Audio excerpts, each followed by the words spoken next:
Hello and welcome everyone. Welcome back. It's more Grandia 2 time and we are here again with Agonia. With Agonia. Yes. I was mentioning your name and you didn't respond to any. Sorry. Yeah, we're back with Grandia 2. Our first real playthrough. You know what I just fucking realized about the background? That's Granas and Valma. It's supposed to be, yes. I mean, I feel so utterly stupid that I just didn't realize that. Like, here's the thing. Now that I look at it, what I find very interesting to think about is, first of all, we basically can actually see all the things Valma has. Like, there is the tongue is prominent, the horns are prominent, it has multiple eyes. Valma has multiple eyes around the body, so yeah, we had those. The wings, and the claws. We had the claws. I pointed that out. So there's still the tail of Valma left. Maybe. Or the thighs of Valma. They're pretty thick. They're gonna upgrade Millennia when she absorbs them.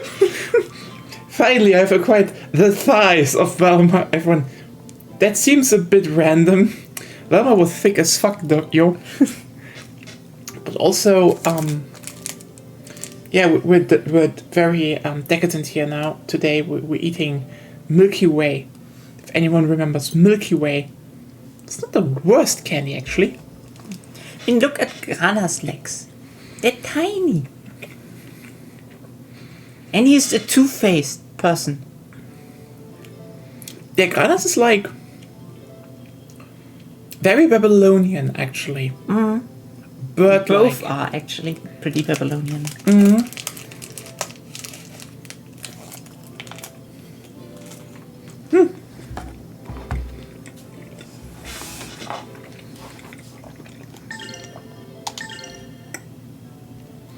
Then let's continue.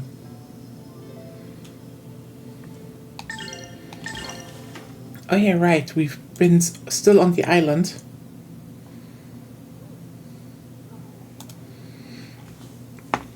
So yeah, rough overview what happened. Rido killed his brother because brother was possessed by, I think, the horns of Valma. And turns out the whole backstory was, oh no, they kind of killed, I think, the chief daughter / priestess of the island. He killed her, but she was possessed. Then he got possessed. And now our protagonist is technically possessed, but We got vaccinated. he kind of got vaccinated. So it's more like, stay strong and you don't get taken over by it. And it's like, okie dokie. It had some pretty emotional scenes where I'm like, okay, those characters are actually going somewhere. The whole vibe between Marek and Theo is extremely, like, I'm like, yeah, no, that's a father-daughter combination I am very invested in, and you can actually see Elena and Ryudo going somewhere. It's like, okay, we're going somewhere. I will say though, some of the parts really feel like, yeah, they looked at Grandia 1 for that. It's very similar. Which doesn't make it bad, it's just, Grandia 1 kind of executes it better. Yeah. And the whole moral about, like, power's only good if you don't want it, basically, is kind of like, that's not how it works. Power corrupts, sure. Full on agree with that, but, power is power. Yeah. The thing I am most interested though, and I don't know Because you was going on about how you don't need power if you have justice, and like you can have as much justice as you want. If you can't get out of bed, there isn't much justice you can do or enforce. Ah yes, the worst enemy of dispensing justice, ADHD. Or lack of power. I mean, ADHD very effectively drains your power to get out of bed. No, it drains the ability of my executive function. It's a bit different. It is still a form of power, I would say. It's a form of power that's missing, yes, definitely. But if you just have ADHD but ultimate power, you will find things to applicate it. Like fair point. Making cool rock statues. Yeah. For example. You know what I'm actually interested in now? And I don't know if there's, gonna be if they're gonna, when they release it or so, I need to check that. But like, playing basically 2 games by Game Arts now, the studio. Mm-hmm. I'm like, you know what? They definitely were a bit of an overlooked RPG developer. That's kind of neat. Like Piranha Bytes. We will get to that part still. I know where you're going. Yeah, no. It's more like, because basically the 2 big RPGs they made before Grandia are getting remastered. So I'm like, should we dive into that series as well to see, like, okay, is Grandia just riffing on those games? Because Grandia 2 is riffing on Grandia 1. So, like, yes. Is Grandia 1 riffing on Luna? Maybe. So, I feel like we should dive into that a bit. Sooner or later. Yeah. But also, yes, I guess we can talk about Gothic because... Arr. Did you always say R before? Why is he a pirate now?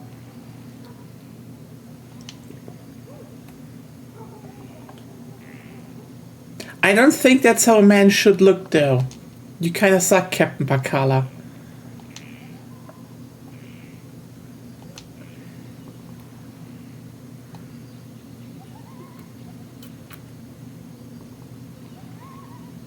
The Great Cleft Island of Arachna. I guess there will be spiders.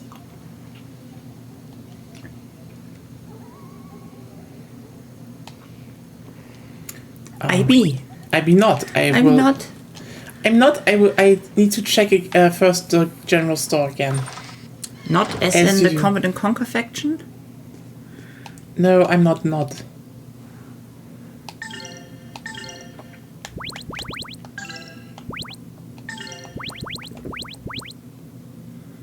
I mean, I guess I could give her a mithril dress that would upgrade her. What does she wear right now?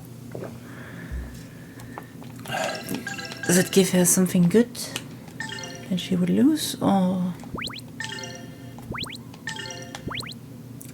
Just poison resist. Poison resist isn't that important. Yeah. Paralysis resist. That's good. Yeah, so I guess we give her the mithril dress at the very least. Mm-hmm. And that's it then. Still interesting how so many Japanese RPG of that time have gendered clothing. Yeah, that was always weird. It's always weird, yeah.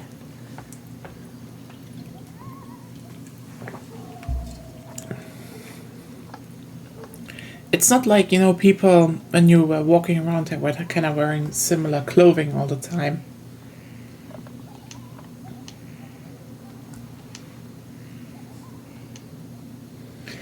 But yeah.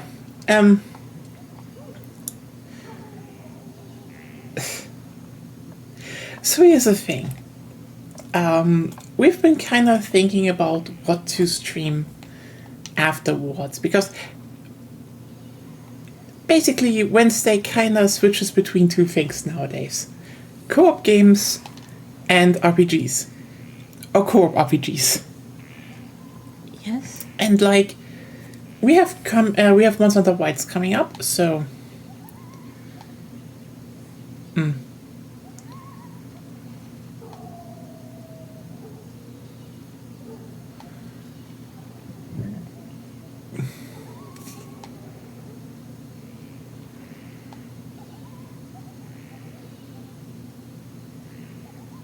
Okay. Weird comment. I guess he's trying to be helpful. I wonder if this is like the translation. No. I don't think so, yeah. It's weird, like, Grandia 1 didn't have any of that ever. Yeah! I mean, you had the bit about, bit with Gadwick about him, being like, oh, you have to grow up and shit, but like, that was different. There was a different vibe of that. That was him trying to have positive masculinity, actually. Or at least non-toxic. Yeah.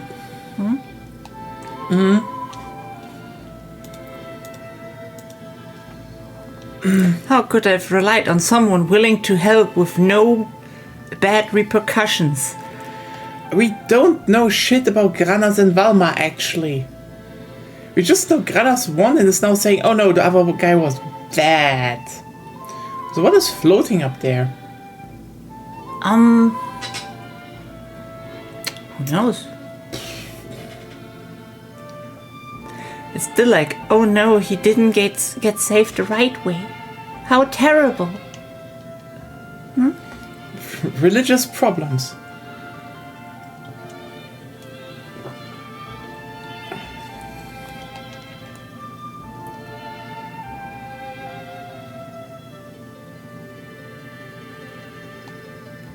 Because she is an individual.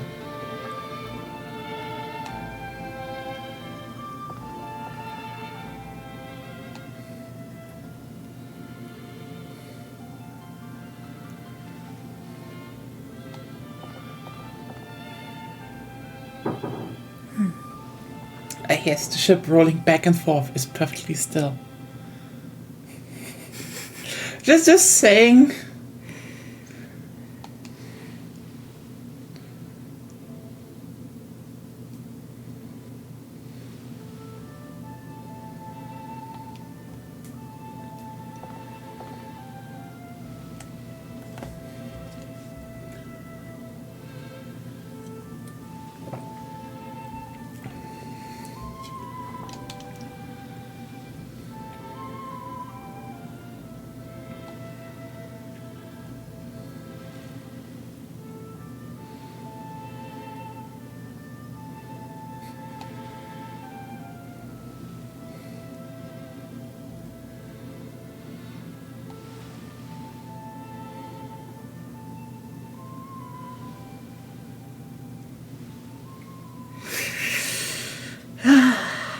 Good.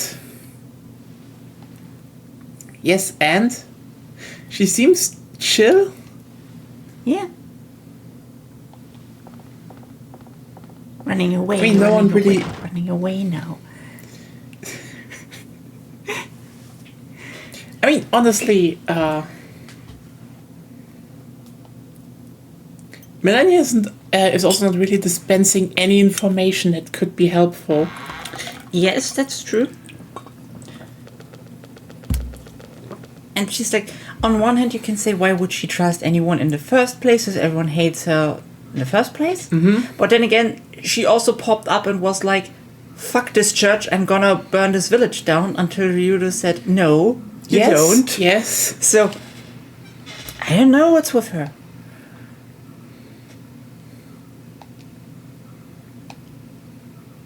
It is so. Ah, yes.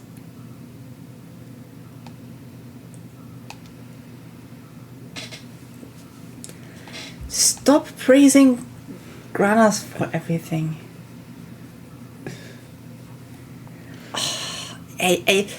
They captured the most annoying part of religion. Or like one of the most annoying parts. Yeah. Like, did Granas fell the trees and make the boat? No. Stop thanking him for the ship. Hey, you helped us. Thank the god I'm praying to.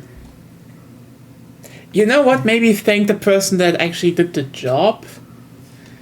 It's like, I gotta be honest with you. A lot of religions seem to be very much based on just, literally stealing, like, the reward from people that actually do the job. The credit, yeah. The credit, they just take credit for it. It's like, you did nothing. But Granas has led me to you. No. The twink led you to him. Thank Don't you. bring up the twink again. I hate him. He's gone for good. I'm very. But even the twink got stolen credit. Okay? See how low they steep? They even steal the credits from the twink. Not the credit from the twink. Not the credit from the. There aren't many. There weren't many occasions where Rowan deserved thanks. I mean, or honestly, Rowan got better, and then the whole arc in his hometown happened, where you just were like, okay, Rowan, that was a decision you made. That was certainly. Oh, you made another one. And another one. God, I can't hope you will not join us anymore.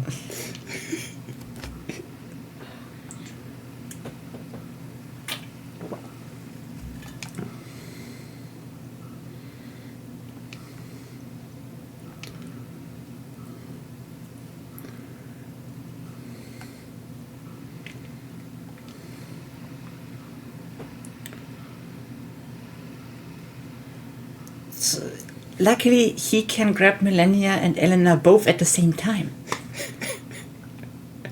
Ah, yes, the pulley rod. Yeah. Very efficient.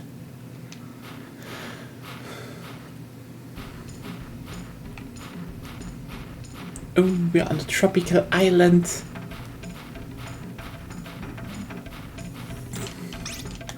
When you already have, like, well, it's not even multiple personalities, it's just multiple people in one body. Date them both. Yeah. They need to get along anyway.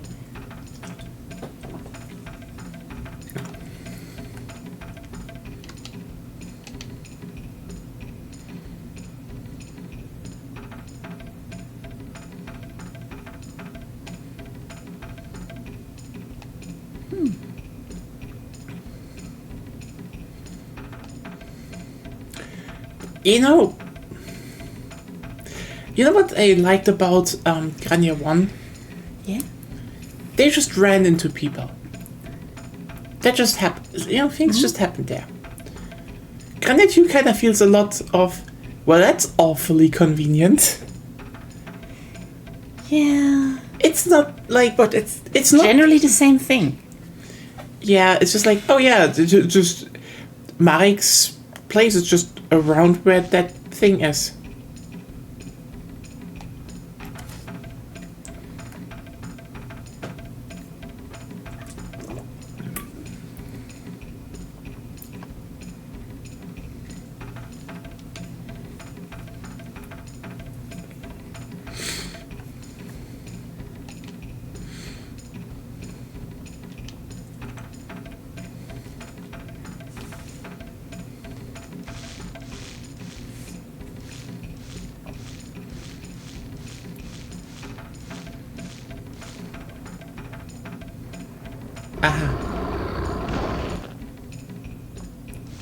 Okay. That certainly happened.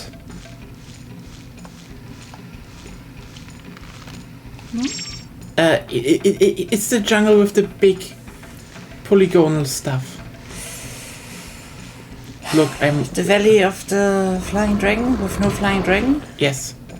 Oh, maybe we killed the dragon. Maybe. Oh, look, they're playing fetch I guess. or something. I don't This know is- how it's called in English.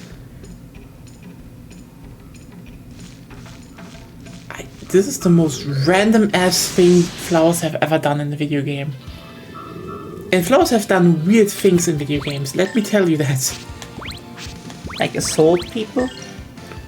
Oh yeah, they do that a lot.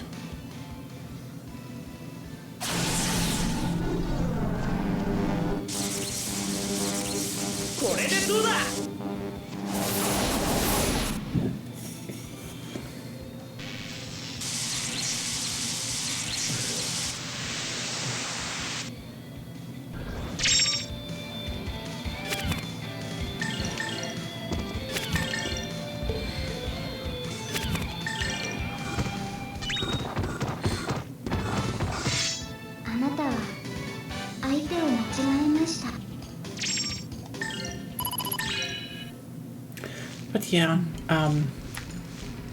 What I wanted to talk about is that we've. I mean, we got a little bit into. We were thinking like, what would be a good project after Grandia and also after Monster Hunter Wilds. So yesterday I tested around a few things, and turns out there's a certain game, a certain RPG actually, that I really like, that had a problem. I could, I did want to stream it, but the English voice acting is ass.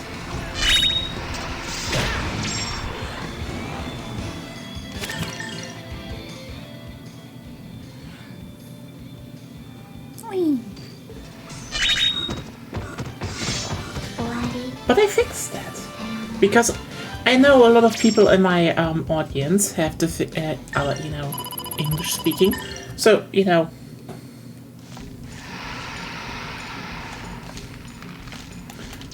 Ooh, aromatic root. That looks like a staff. And it is worse. Has better move and refresh. I mean, we get that spell sooner or later. Yeah. So.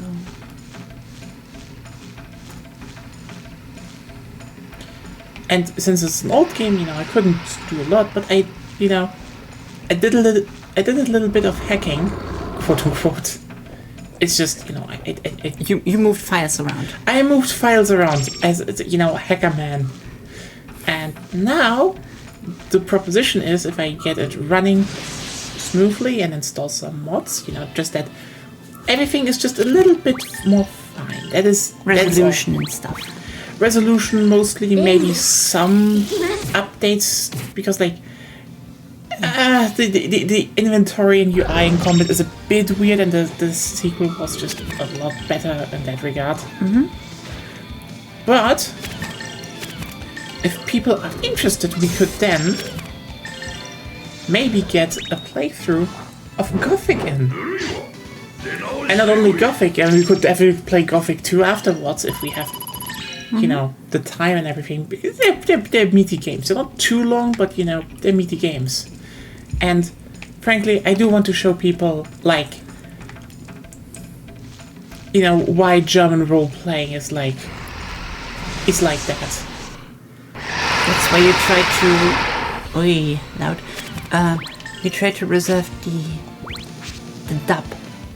Yeah, because here's the thing. I think the English translation conveys pretty well what is said to a degree, like on an informal level. But like,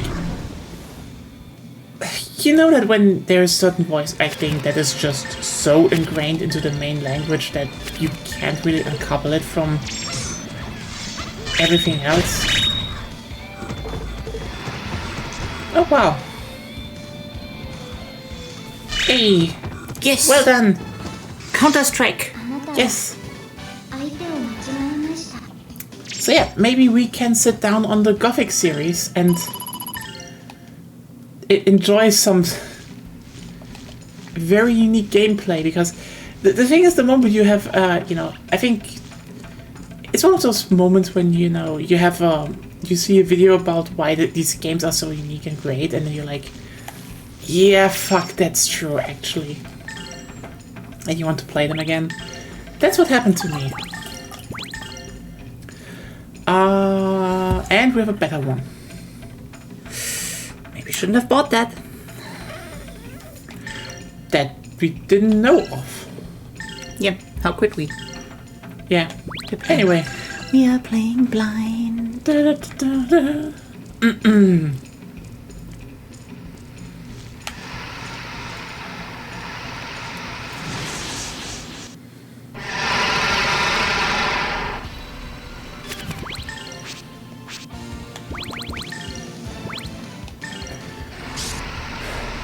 But yeah, maybe we will set our sights onto Gothic, and that's gonna be very fun, and very German, because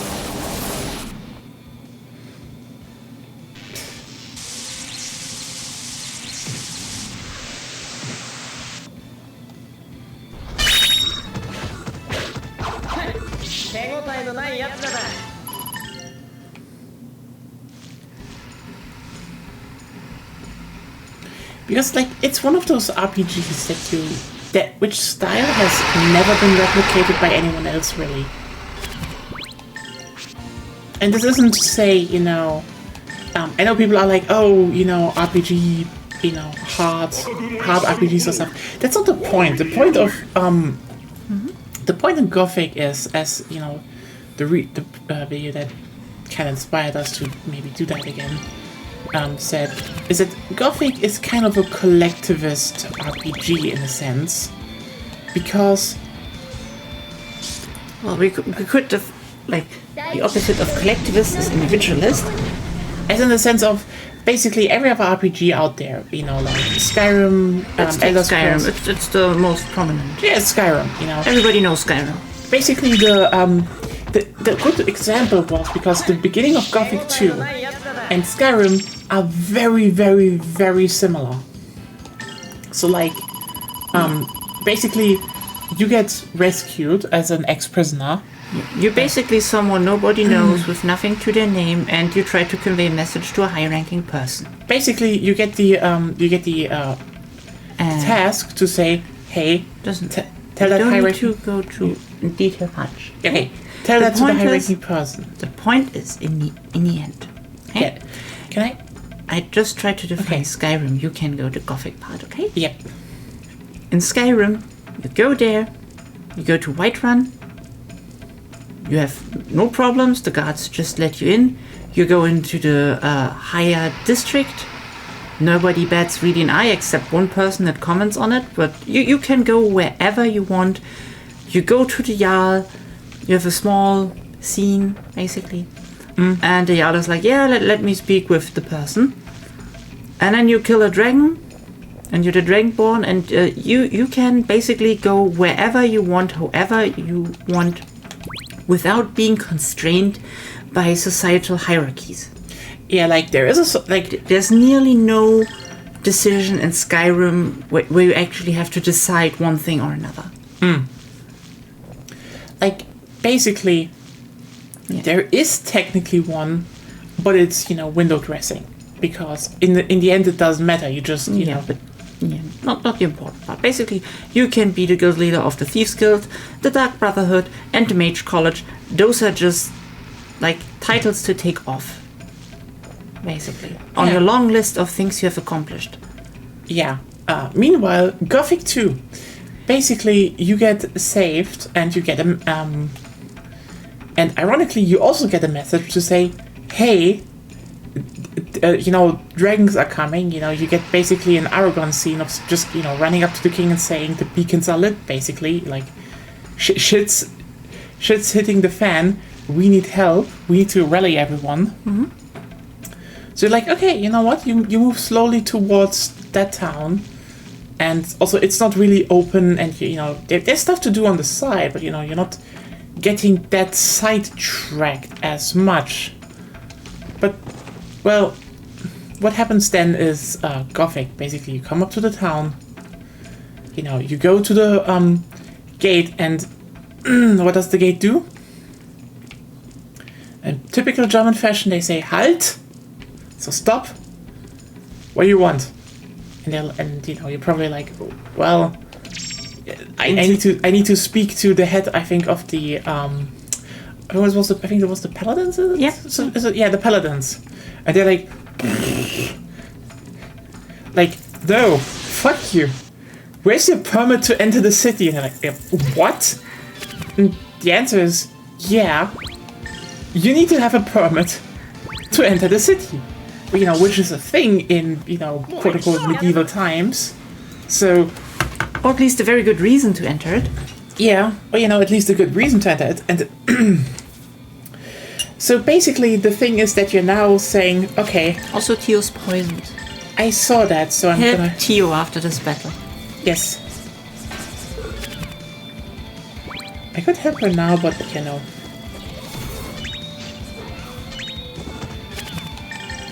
So yeah, now you have to find a way to get them to the town. There's a lot of ways to do that. Like you could help the Don't need to spoil the whole. basically, just give a rough breakdown. There are a bunch of ways to get into that, and some of them even involve just bullshitting. Like lying is a part of Gothic, if you can get away with it, because Gothic is all about the whole, you know. In Gothic, the social status is like very much a core part of the gameplay loop. So, okay, let's say you get a permit in one way or the other, and you know, some ways you even be like, oh shit, is this going to bite me in the ass later on? Who knows? That is something you have to decide if you want to risk that or find alternative methods. Well, now the game tells you. Yeah, welcome to the main town. You see to your right, that's the upper city. You know, there's the bourgeoisie. You're like in the lower city where, you know, the working people and, you know, are like that. And there are the docks. Don't go there. The docks are like, is the bad part of town. So poor people. You know, they're the poor people, but also, you know, mobsters. So you go to... pretty much to your right, to the upper district. Because, like, you know, like, the gate is to the upper district is right there. It's like, you come to town, it's just you straight right up there. And you know what happens? You go there, and the guy's like, halt! And you're like, what? And they're like, yeah, you don't get into the upper city. You need to be a citizen for that. And you're like, oh. And now it's like, yeah, how do you become a citizen? There are multiple ways to do that, like, one for usually at least 3. Yeah, you have like 3 or 4 methods to gaining citizenship. Or bullshitting your way. And you're like, okay, that's actually kind of interesting because like, oh yeah, the social hierarchy is just there, you know? And then you're like, okay. Also, you have a dragon helmet. Oh, right. Let me just check that really quickly. So you're like, okay. I'm taking that one. So you're like, okay. You got citizenship, which was probably a pain to achieve anyway. And you're like, okay, fuck it. I'm in the upper city. I'm going straight, you know, to the big bright building. The big center building. We know where the guy is I have to talk to. Surely, this game isn't pulling halt? Because turns out, to talk to that guy, you need to be someone in one of the 3 major factions who, you know, actually control the island. So, you know, being inside of a faction is actually kind of important. So, oops. That's a thing.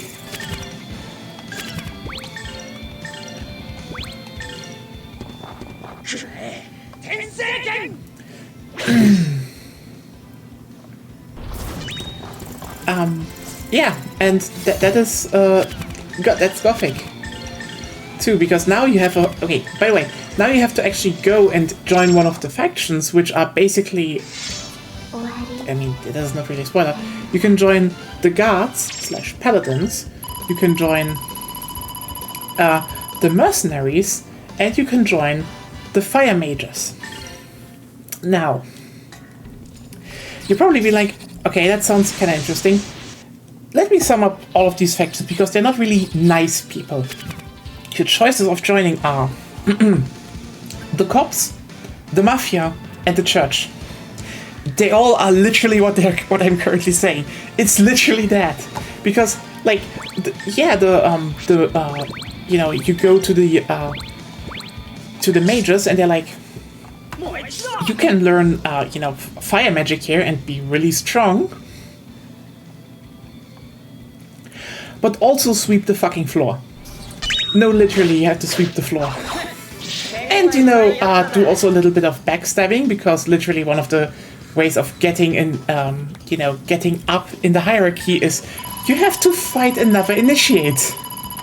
So, you will only rank up in the church if you have fucking blood on your hands.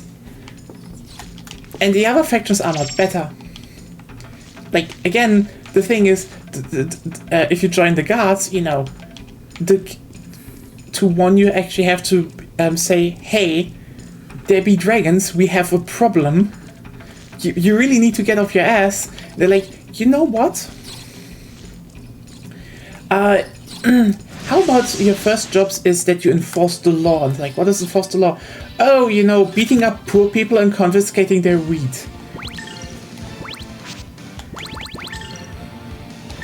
I am not kidding, that is literally what you do. And, also, all of them are corrupt. It's like, yeah.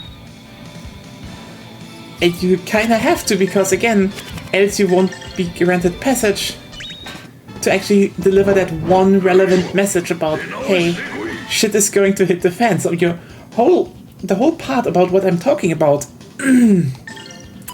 which is the equivalent of, Skyrim, where you go up to the Jarl and tell him, is like a 3-step process of several hours of gaining social status. And also, let me be clear here. Social status is also tying to your general progress in a game, because you don't just level. Gear and such is tied to the faction, because like the factions make the better gear, and you only get the better gear if you have higher standing inside of the factions. You can't find some stuff in the wilderness. That's not the point. It's just you want to learn like two-handed stuff, or you want to learn magic. You need a trainer for that. And the trainers are also just, people. And when the people are like, hey, I could teach you that. And you're like, oh, can you teach me that? And they're like, I said I could teach you that, not I will teach you that. Come back if you like have a bit higher standing. So like, yeah, it's either you part of the faction and you have the standing, or fuck you. And it's just great, It's just something that other games don't do. You're like, you're not chosen. It's more like you have to do shit because else the world goes down. And society is suboptimal at best. Yeah, society sucks. So just play the game, I suppose.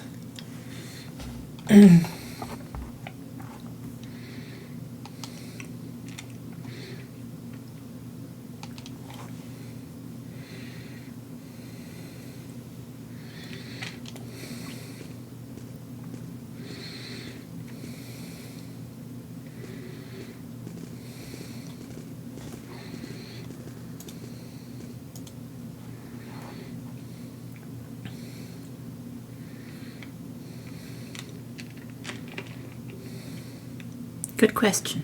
That is true.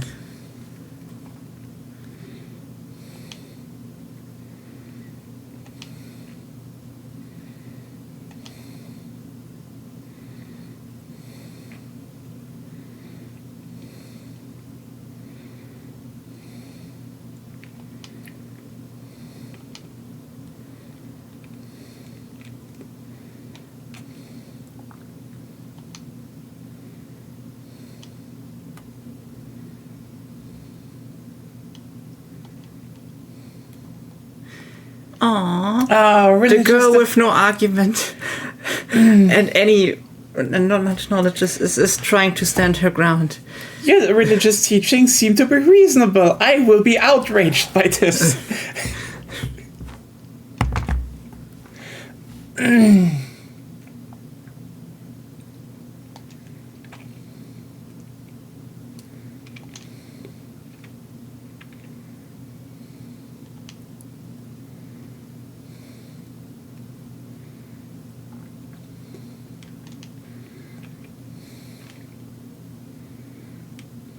Yes.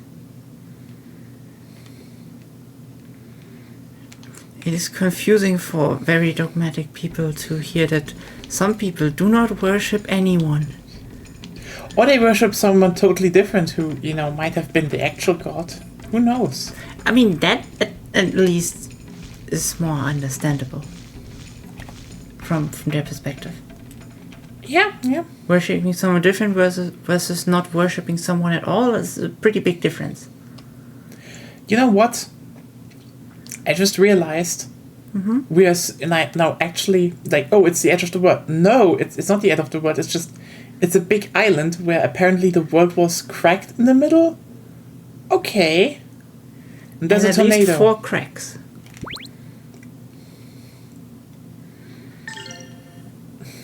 Nanan village. But yeah. Also, mind you, the thing I talked to you about in Gothic 2 that took hours, going up the ranks and finally actually talking to someone, which, you also accumulate power from. That's Act 1. That is Act 1. It's still a big part of the game. It's a big part of the game, but it is just Act 1. And, again, there is side questing. There's, there's additional way of getting, stuff, but also an important part you need to keep in mind.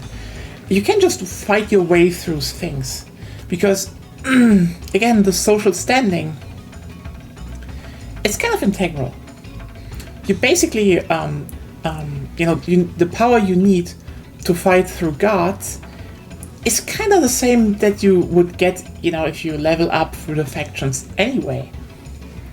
Meanwhile, and this is kind of important, basically every interaction in Gothic is, okay, here's kind of a puzzle to solve. It's more, it is more of an adventure game in the sense that it's like, your problem is you don't have citizenship. Your problem is you're not high standing in the guilds. How do you get there? And you have multiple ways of tackling that problem. And some of that is legitimately just bullshitting your way up, backstabbing people. But also, you need to keep in mind how you look. Like, for example, this is kind of wild if you think about it. But ever thought about how it doesn't matter how you walk around in any Elder Scrolls game, even though it should? Sure, high-level armor and stuff is that's one thing, but if you walk around in the armor of a paladin in Gothic and you're not a paladin, everyone is like, yo, drop that fucking armor right now because you're not a paladin. Similarly, if you are actually part of the cops and you go to the docks, where the crime is, no one will fucking talk to you if you actually wear that outfit because they're all like, I'm not talking to a fucking cop. So, they won't talk to you.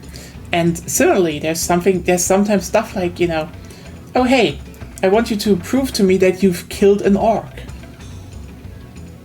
And you bring me their axe. By the way, if you just find the axe of an orc somewhere, you can just walk up to them and be like, I totally killed an orc. Look, I have an orc axe. Because the thing is, what they want is not that you kill an orc, they want that you get an orc axe. If you can bullshit your way through Gothic, you can totally do that. And it's just as the video said, Piranha Bytes had a shitty monopoly on exactly one type of RPG. And I hate the fact that I love this type of RPG. Yeah, there aren't that many of them.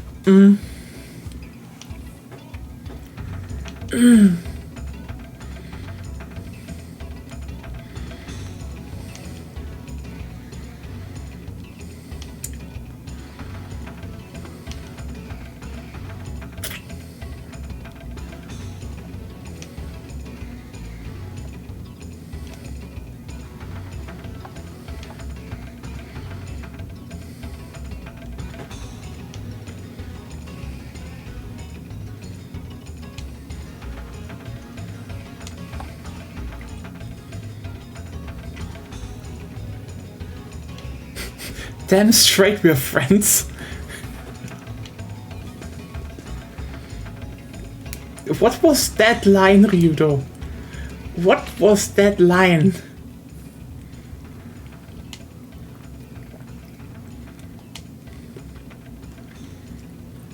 You know, they all look very human compared to Merrick, actually. I think he has just very voluminous hair.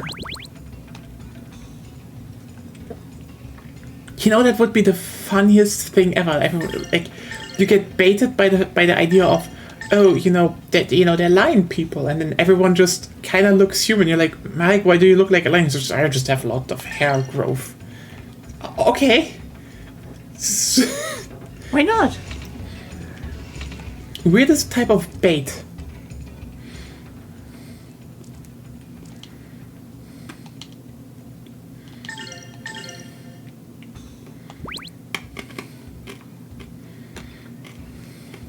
If the body is better, then I'm disappointed. No, it's half an upgrade, half a downgrade.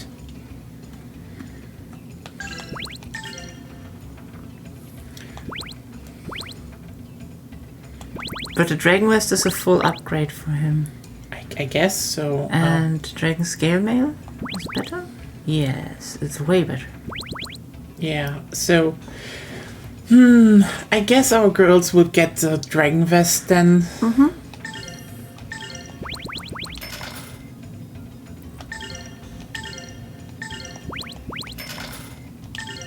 And I guess the Dragon Scale Mail? Yeah, for him. He doesn't need movement. Yeah. Well, yeah. I don't think we need the Golden Flail. We don't need it? I mean, it's -5 movement, so like... I mean, it's still more. Oh, I don't have the money anyway, so... Who cares? Oh, we bought the most important stuff. Yeah, like, the defense is already pretty good, in my opinion. But yeah, it's just wild. I don't know how much it was talking about Gothic, but a good chunk, because I like talking about Gothic before we probably will play Gothic at some point. I mean, let's just be real, Gothic is good. Gothic is like such a good game, even though it's janky as fuck and has horrible controls to a degree.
And they're already capitalizing words again.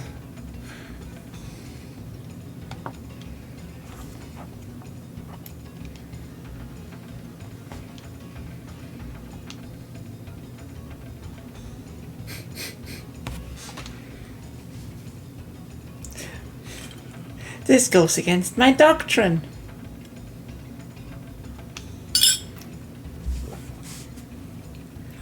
We don't know jack shit about Valma. We know that the pieces are evil, though. They behave kind of evilish. Most of them, but like, not all of them. Like, the first one was more ambivalent, and the second one as well. So not really evil, just it was not the best.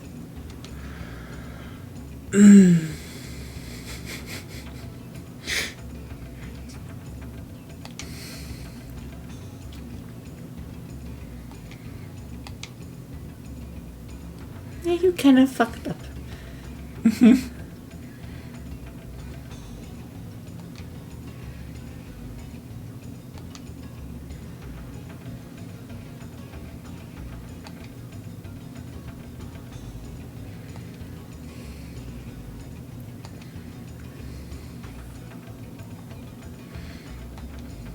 But yeah, if they're all about feeling things, then it makes sense why the Ella says feel and Marek says smell. I guess. Because those are all things you can sensory, like, feel.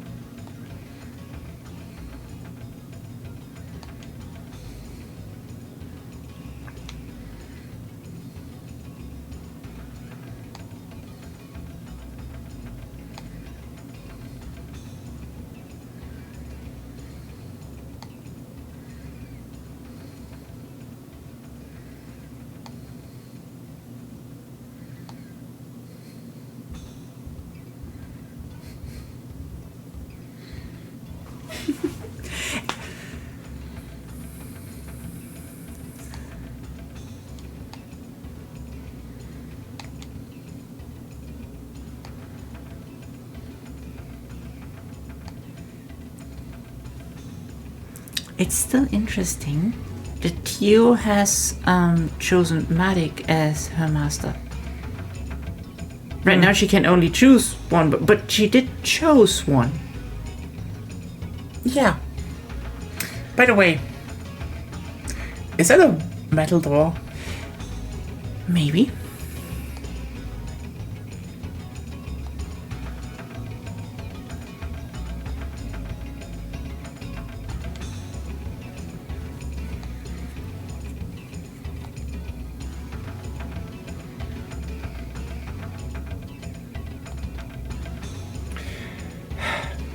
The forbidden... What is it? I'm like, okay. The Hut of Trials. It is weirdly metal. Yeah, this is a ship.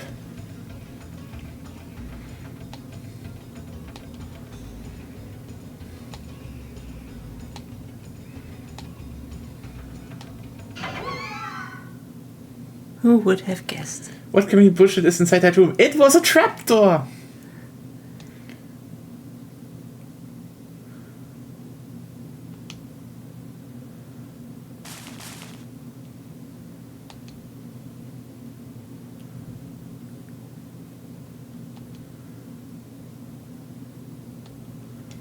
I mean, they could have told you.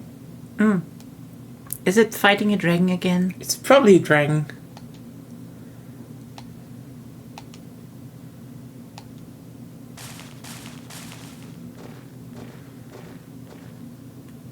Also, hello Claire, how are you doing? Also, hopefully you witnessed my ramblings about Gothic.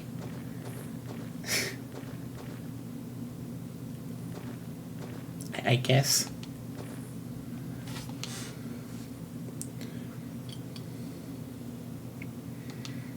Mm-hmm.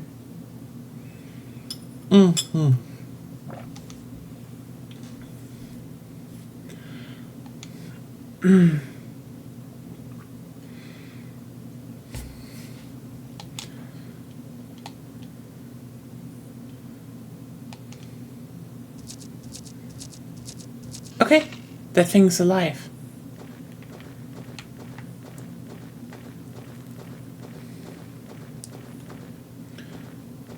Nice. Lots of poof nuts. Of course.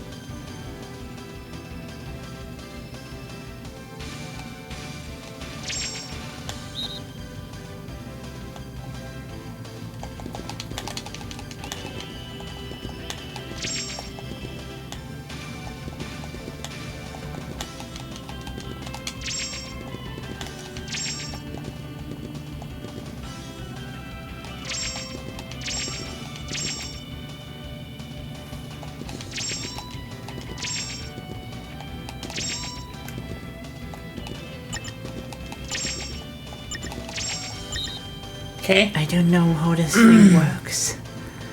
There seems to be like a space where you can grab them, like a certain tolerance level there, but... Okay. I am just... What is going on here? Here?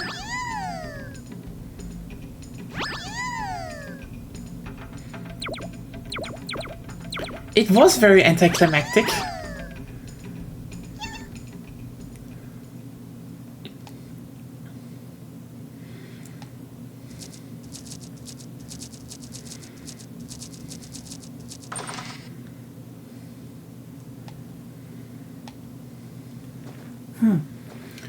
I guess. And the little things aren't able to get the nuts themselves? I suggest so. Oh, look, it's another wacky contraption. Nut of light.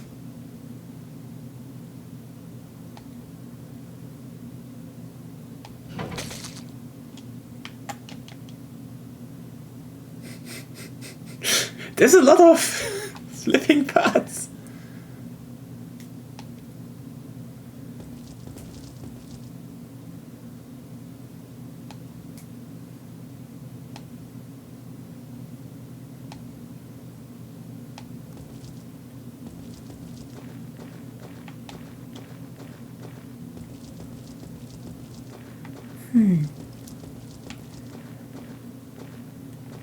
Okay. This thing will fall later. Yeah. What is going on here?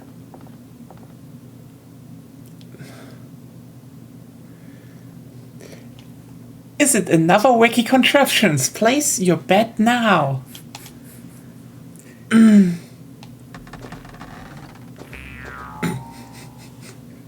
Why? Why is this happening right now? What is going on, Grandia 2?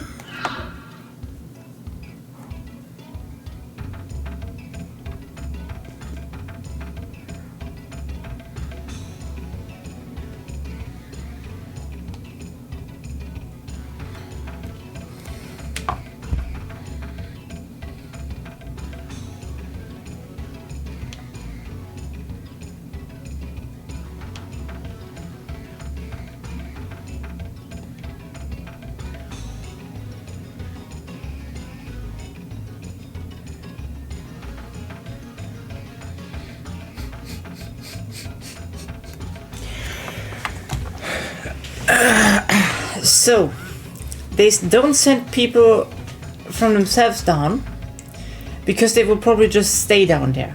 Okay? So, they wait for outsiders to come, put them through that whole trap thing, and have someone with strong enough will lay a nut there so they get covered in the moss and shut up again so they can smell it. And in today's episode, the writers barely disguised fetish. Yeah.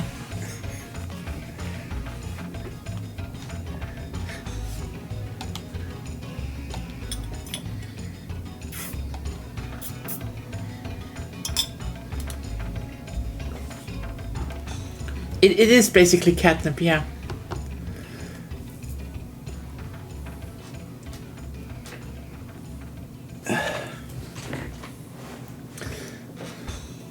I mean, I guess the furries living over the catnip cave is a thing.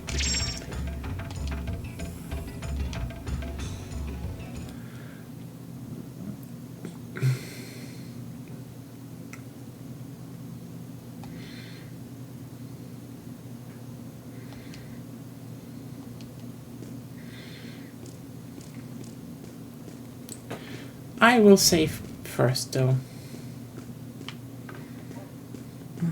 Not gonna want to go through all of this again. I'm like, they really had to throw in a comedic bit now. There It's was one weird. before the end of this one in Grandia too. So I mean, okay, so basically a walking, talking joint. We are.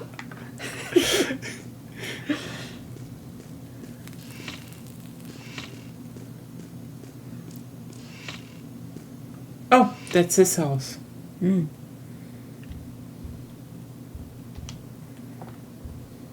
How does that work?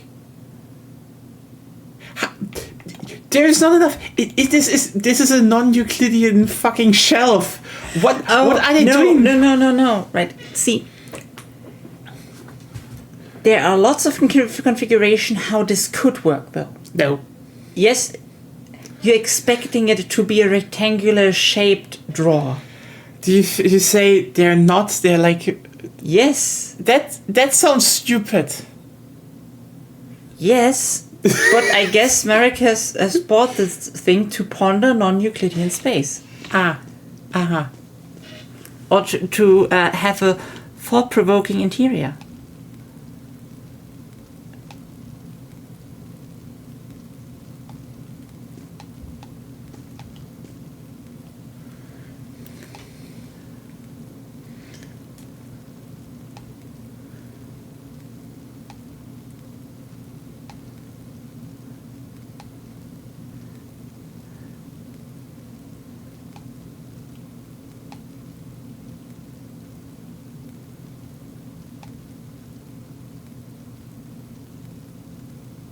Okay. We are at that point. Yep. Well, she's a songstress. That's her profession. That is her profession. I won't talk against that.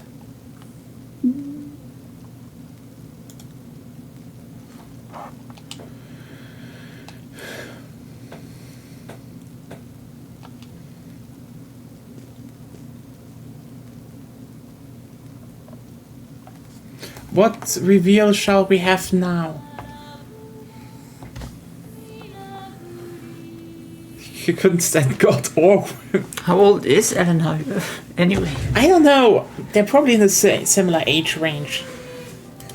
Yes, in general, that's what they are. But let me look, okay? Like, you know what? Here's the thing.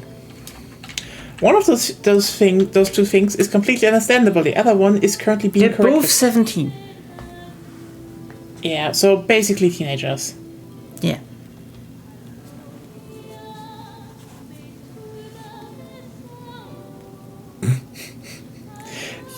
Really just casually dropping the most incel line ever.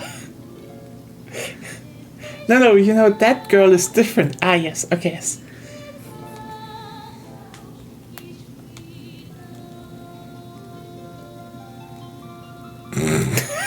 What? What the fuck?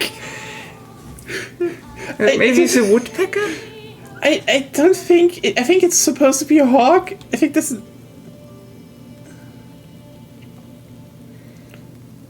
I mean, we don't even know where I Sky don't want comes to from. hear that from you, Sky. Wait, why are they shit talking all of a sudden again? Also, how old is Sky? I don't know. Yeah. You know, Sky, Yes? after conversion into human years, is 40 years old. But the problem is, that doesn't matter. He has the experience he has the experiences he has, and since Rudo hatched him, all the wise words from Sky are basically just bullshit of a person that dies young and gets old really fast. I guess while other villagers were talking to girls, he was studying the blade. I mean, he literally was. He was. Also, what does Sky know about women? I don't know. Is the bird into human girls? Maybe he generalizes a lot. Maybe he had some bad experiences. I don't know.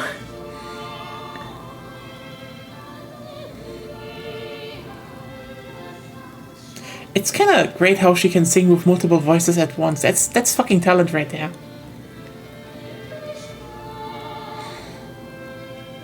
He's got a lot of lady bird friends. I mean, maybe Sky's the only guy on the guy bird on the island. Who knows?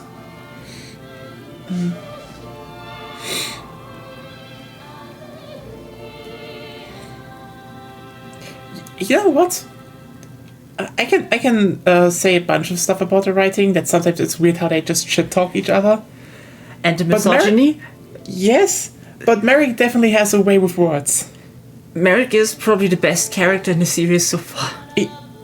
In the series, And not that. you Sorry. mean in the game? Yes. I was like, holy shit, I didn't expect you to rank him that high. But like, No, he's pretty good. He's pretty good. Honestly, in I this think game, I would say he's probably in a top 1 or 2. he's probably the best right now. I guess he's also has a good time. But he's mainly working because now Theo is there, because he's way too what's it called? He doesn't want to confront people much with their stupid beliefs. Mm-hmm. So his relation with Elena is not that good, but Theo's just trying to learn. So since she's here, he got way better. So they probably the top. Yeah, that's true. They kind of play off each other a lot. You know what he feels a lot? Like if someone looked at Gedwin and was like, what if Gedwin was wiser? And like, yeah, that's a good character. And a party member. And a party member, yes, that's true. Like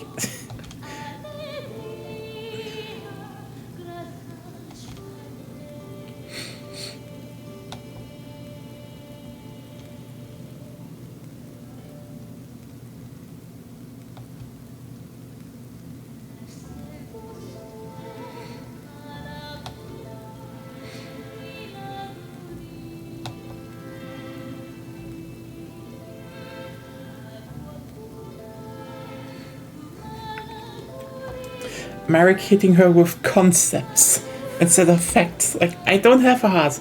Like, he means conceptually. Yes. And he has to teach that.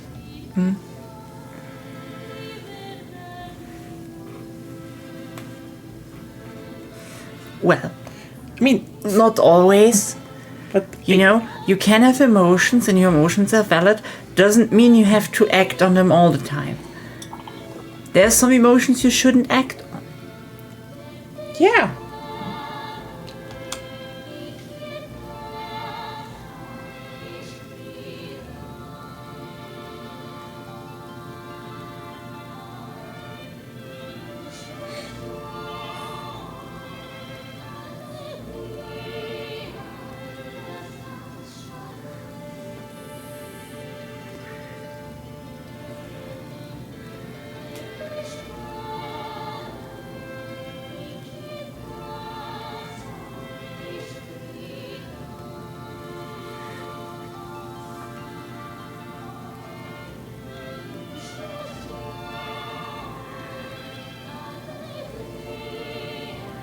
Oh, that's a new sprite. Happy. Yeah, the whole Marek Theo dynamic is like legit the best. But I would say if there's a top 5 of Grandia characters from 1 and 2, Marek is in the top 5 probably. Yeah, he really like this whole part right now really makes him like, okay, yeah. He really is shooting up that ranking.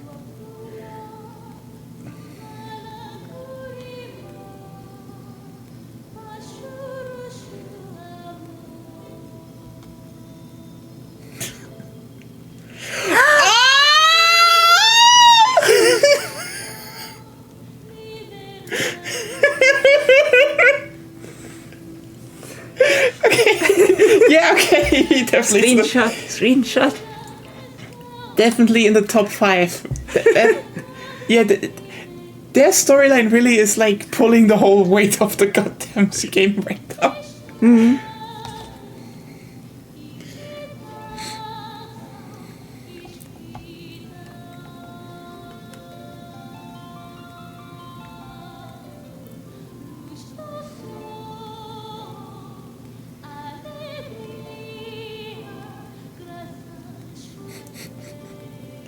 Well, I can confirm the sound of a flower, but I know what you mean. But you're Yes. a bit, now Marek was a bit fumbling.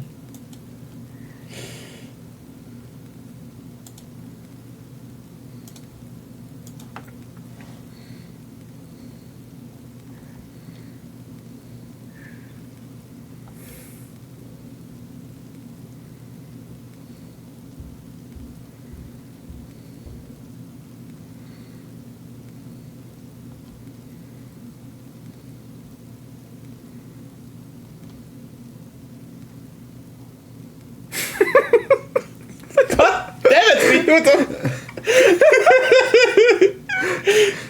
Just like, where's your bird? Oh, probably flew into a window. Like, okay. What? What is going Why on? are you like this sometimes? It's just... I mean, here's the thing. I do not know what the intention is in a bunch of these scenes. Like, is this supposed to be funny or not? Like, because it is actually very...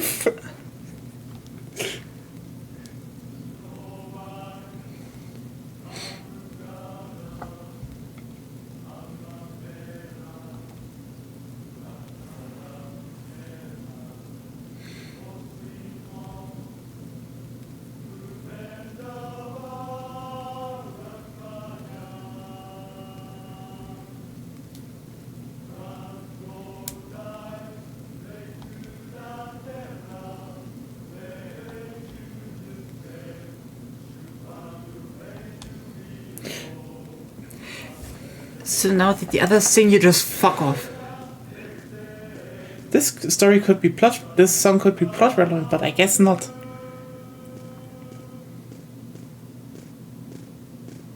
Yeah, just glitch right through me. Whatever you...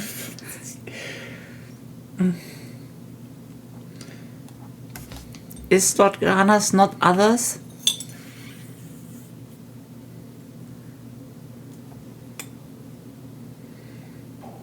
Apparently not.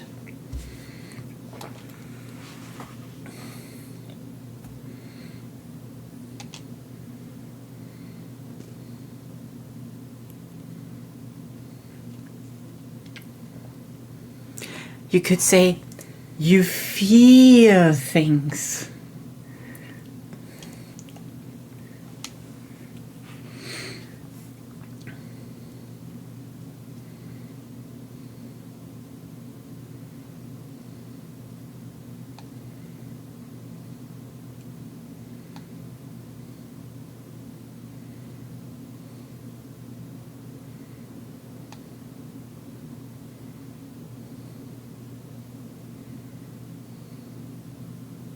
Oh. Oh.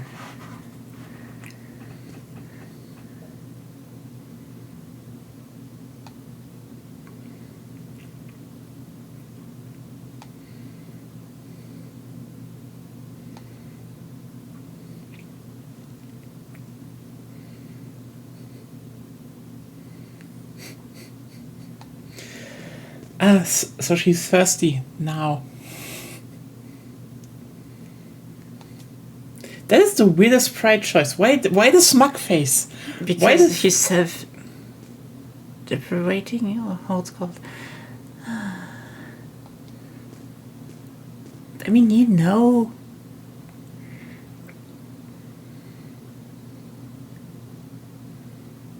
Uh-huh.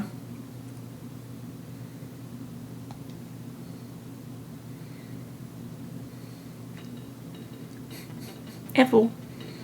Hey.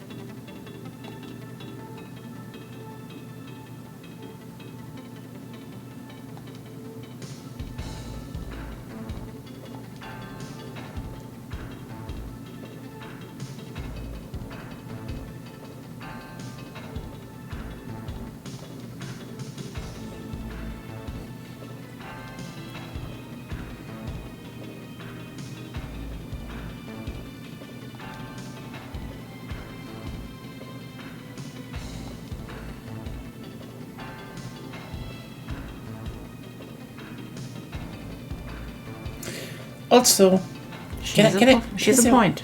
She's a point, but can I say one thing? Wonderful use of just mirroring everything and just placing a model in under the water. Yeah. Just old tricks. She just tells you what she thinks. This is not tormenting. She's also stuck with you.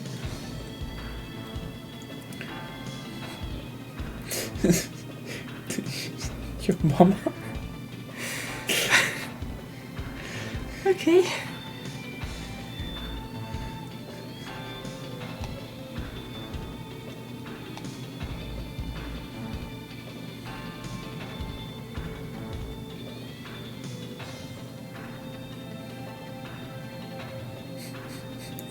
Oh, okay, Millennia. I guess.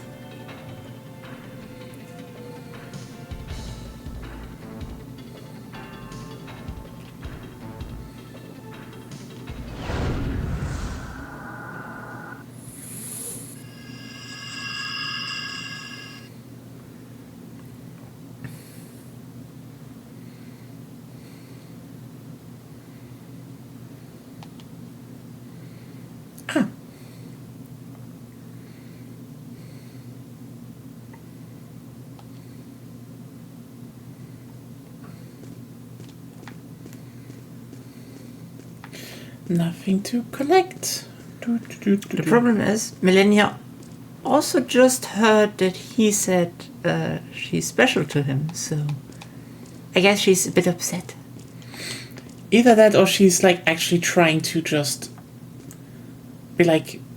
be upset Elena and fucking make a move. Maybe. You know, the whole 4D chess thing.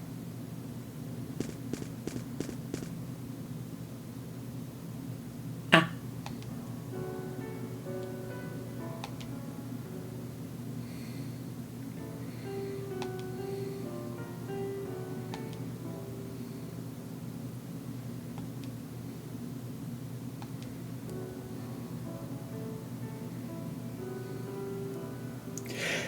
Interesting strike she got there.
How? And why? He didn't treat her like the evilest evil thing ever.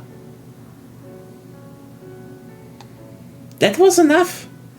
Yeah, she's a pretty lonely girl. I mean, I guess, but also... Ma'am, just find a lesbian. Any of them. Take Elena, I guess.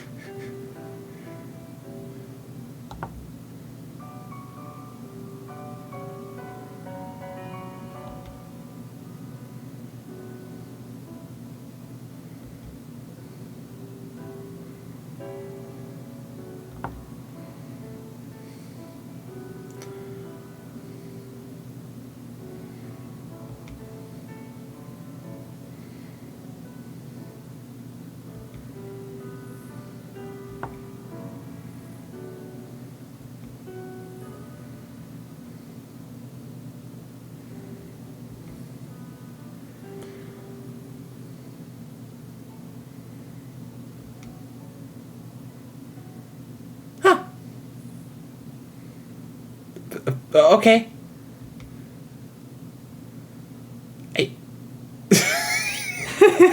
I mean, she can't do it.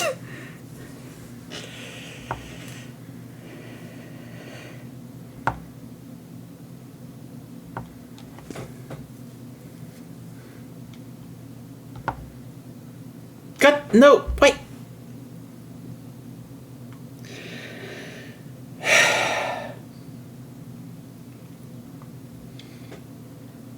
Okay. The easiest thing would be to sit down and just explain. I mean, for that, Elena would have to be more mature. and actually, just be like, hey, do I want to listen to this? Communication, how does it work? Good question, Claire. It's like, Elena, do you listen? It's like, I listen to Gradas, then you could also listen to humans for 1 second. God. It's like,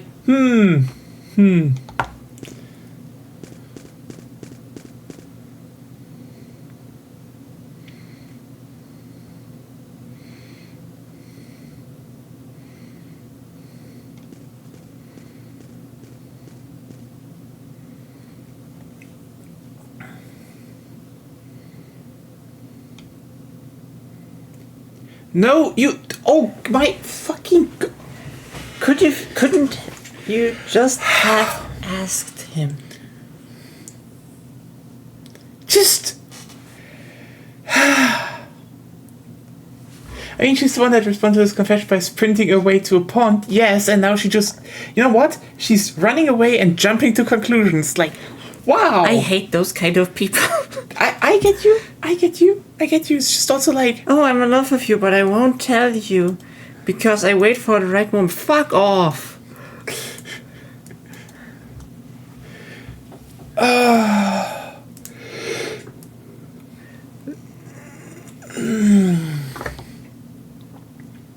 no, seriously, why?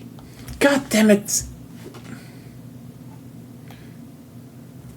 I have a mission. Good. So you're out of the race. Melania has won by default. Cool. You're just too stupid. Yeah, and she will probably sacrifice herself or something. Or get a new body. That would be the good ending, I guess. I mean, that would be good. And yeah, sure. And a girlfriend. Melania deserves a girlfriend.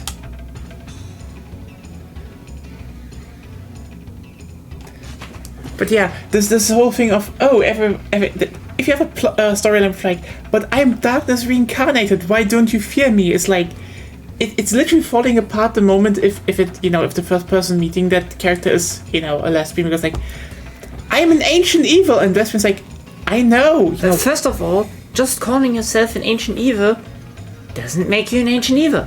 I mean, like, that's like the first problem. Yeah, but then like, I murdered thousands of people, and the lesbian will just start biting her lip. And like, I know. It's like, You have to do way worse things to be considered an evil. Yeah, heterosexual, for example. Hitler did it. What? Hitler did it.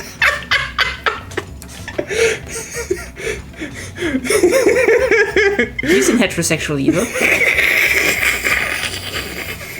Probably. I don't know the guy. I know he did horrendous shit. That's what I know. That's why he's evil. All the evil people in the world were heterosexual. Coincidence?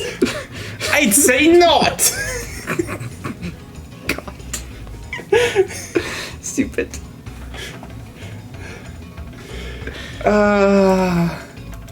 This joke is especially funny because if you want to go against it, first of all, you would either can fuck up by saying, but most people are heterosexual. It's just but then to specify that, then the answer could be that means everyone is evil, and then you could say no, it's just about statistical poolings, like nerd. You can't win against it.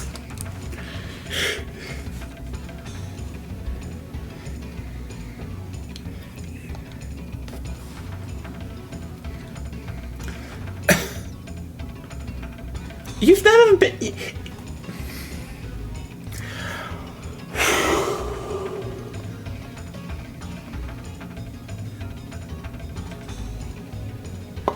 Okay. So let me be clear. They're living on a big island. Yeah. There is a sword there. They had an imprisonment of Valmar. But apparently they never really ventured inland, and just like, oh, okay, so they have like someone like Merrick around. Probably a few Merricks lying around, and just never explored that. Also, they're living here for several generations and haven't explored that part. That's weird, yeah. I guess.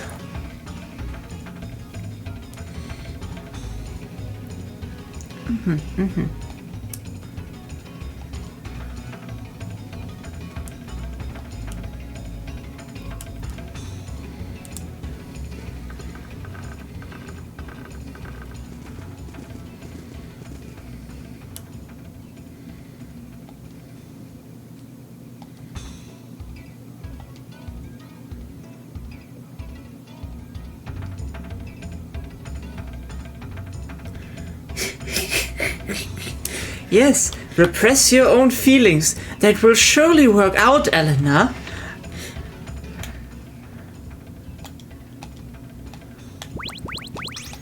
Yes. That may seem like contradictory to some, but you can vent your own feelings, talk about how you feel without being destructive and not act upon destructive What are impulses. you talking about?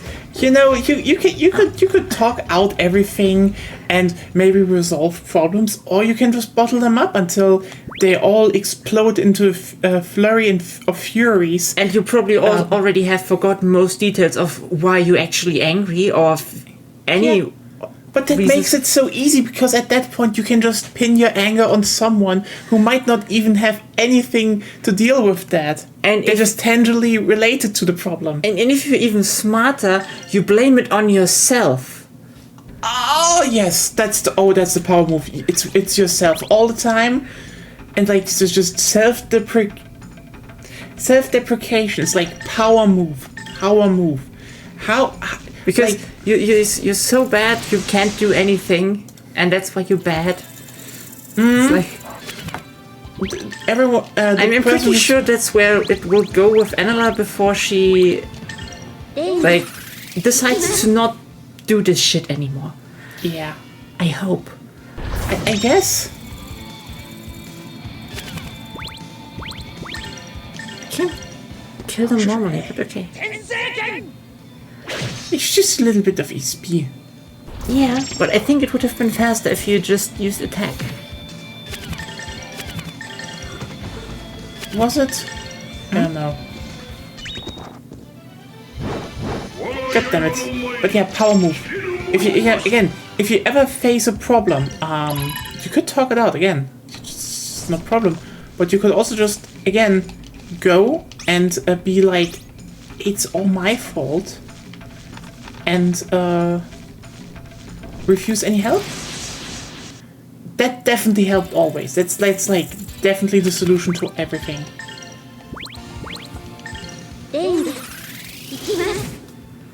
That was badly aimed. I hate it.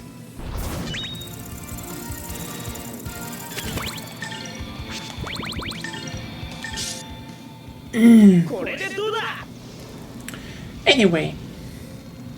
So, how was the week so far for everyone? Anything interesting happening?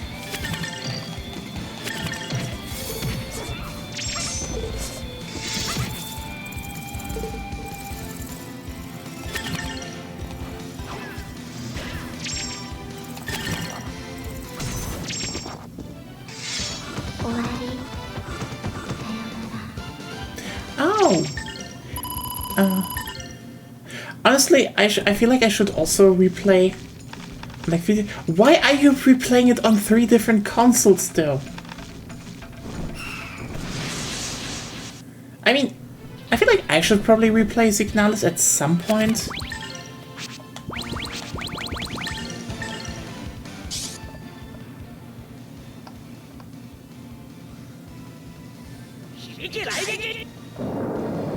But also it would basically be like oh hey, having one VOD of playing Signalis up on YouTube and shit would probably just it would just end up basically being, I run through it in like one stream and that was it.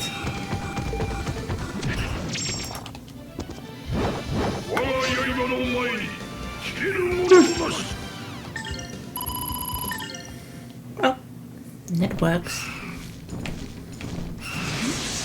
that works, yeah.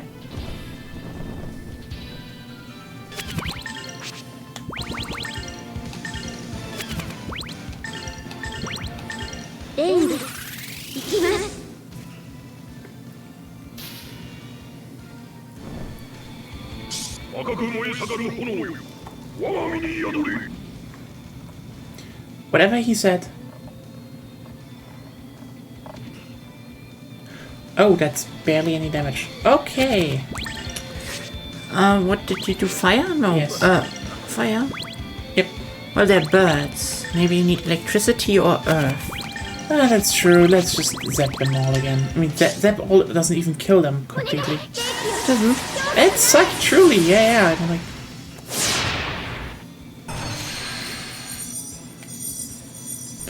yeah, that's like, okay. We need AoE crystal.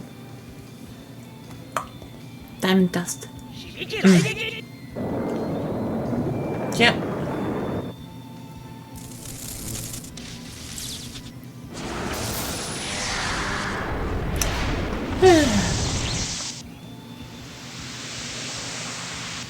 Oh yeah, if anyone is interested, we have kind of an movie/anime evening night on the Discord on Thursdays, and we're gonna start a new one tomorrow, which is gonna be a rewatch for us, but also like, you know. So if anyone has never seen Psycho Pass, tomorrow on the Discord we are gonna watch it, and so yeah, it's a good show. I can only recommend Psycho Pass. It is really good.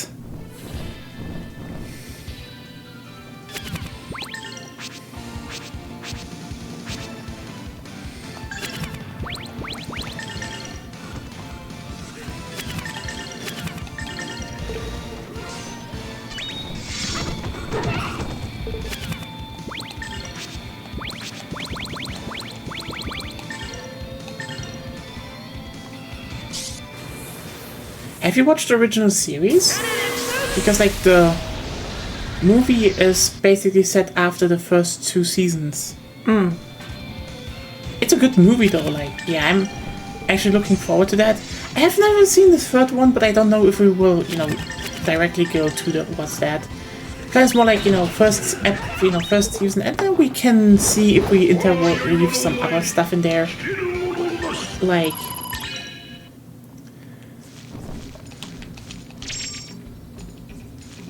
I mean, it is a bit depressing, but, I mean, it has lesbians, so that's at least one upside. I don't think a cyberpunk show is supposed to be, you know, that uplifting. One thing I would like to weave into over this year though, because basically I finally got to finish, you know, the original run of Gundam with Agonia. So, you know, we finally finished Double Zeta a while ago, and then I was able to show her Char's counterattack. With one of the best mobile suits out there, the Zazabi. The Zazabi is great. Also, god damn it, like, everything in Char's counterattack could have been prevented if he and Amuro just fucked. Like, god damn it, Char.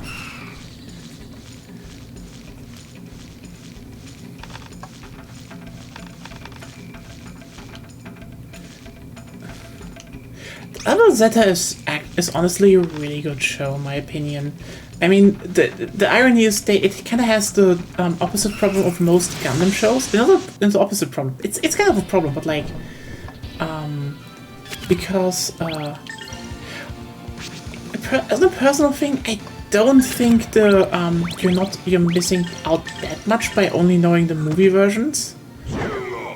It's just different in some form. Also, like, you know,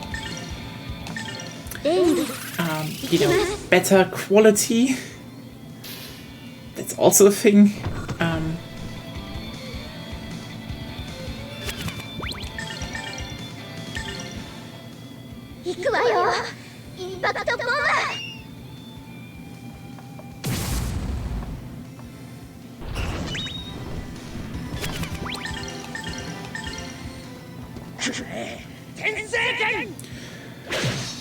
But yeah, I think the big problem, like every Gundam show has...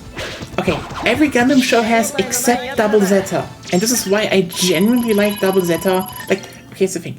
I'm not going to shit on Zeta, because I think Zeta Gundam is one of the best shows that, you know, that series had.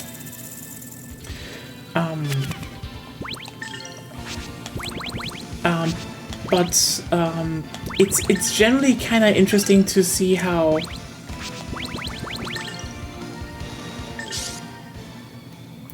I mean, I guess what I saw from some memes, but who knows? The whole plot is actually kind of interesting, because we actually know what the fuck is going on, and, you know, what the premise of that show is, and I'm all here for it, actually.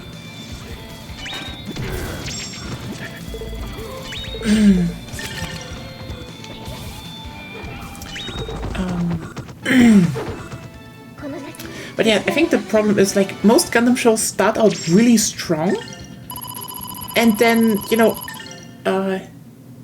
yes, actually we can get to that. It's a bit more actually because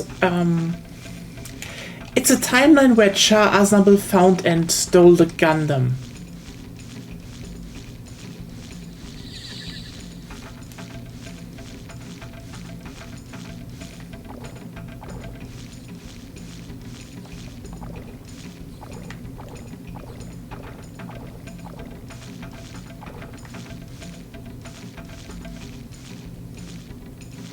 Yeah, Amuro in shambles.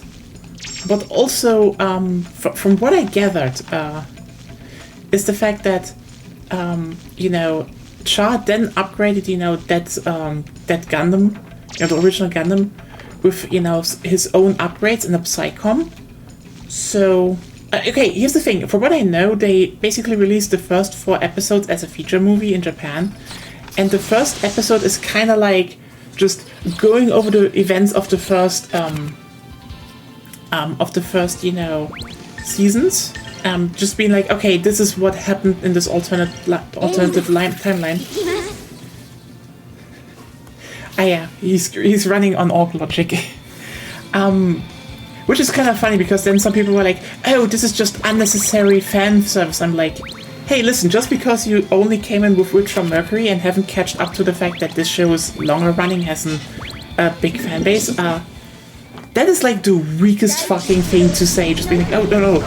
Referencing all these characters and expecting me to know them, that's just cheap fan service. That's not me saying I'm an ignorant swine that hasn't watched original Gundam yet. And if you're like, wow, ignorant swine is harsh words. Yeah, but have you watched original Gundam yet? Because then you would join me in that wording. Anyway. The thing is, no, he upgraded it, and, with Psycoms and stuff, and you're like, okay. Classic Char thing. And then, apparently, like, he basically vanished in a flash of light. It's like, he's gone. But his Gundam shows up again, and that's the Gundam, the protagonist finds. So, yeah, that Gundam you've seen on the cover, that is basically the original Gundam upgraded by Char Aznable in that alternate timeline. So, yeah. I'm very much interested in at what the fuck is going on there. It's Grandpa Gundam, just, a different version. Okay, honestly, that model looks kind of nice and, like... You know what? Yeah, it is the Gundam, just a different variant of it. Honestly, I actually really like it. It looks pretty good. But, like, I feel like I maybe should set up a throne or something so I can, get better lighting. Then I can do Gunpla videos again, because I still have, by the way, Char's Zaku. I do wanted to get, from the original one, a high-grade model, because, well, I mean, okay, basically I have 2 SDs of, Char's Zaku and the original Gundam. And so I was like, okay, you know what? I'm gonna make the small versions, and I still hate that my aerial broke a bit, so yeah. I don't want to I don't want to overdo it. That's just more for me like it.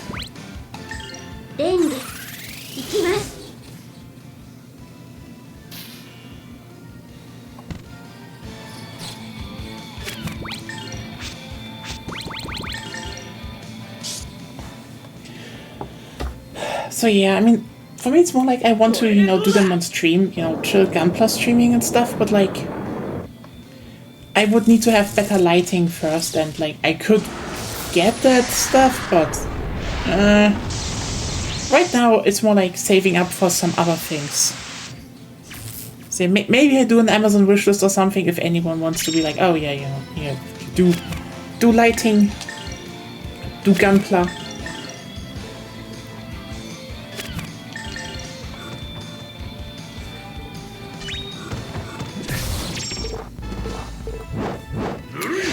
The OLED font is fine. I think the biggest problem I have right now is more like settling on a good model and also, well, you know, our current LCD one is still working. Like, it's breaking down more. Sure. And they're like, you know, light, bright dots in it, but... it's not unusable, so, Brain is like, it's not unusable yet, so... yeet.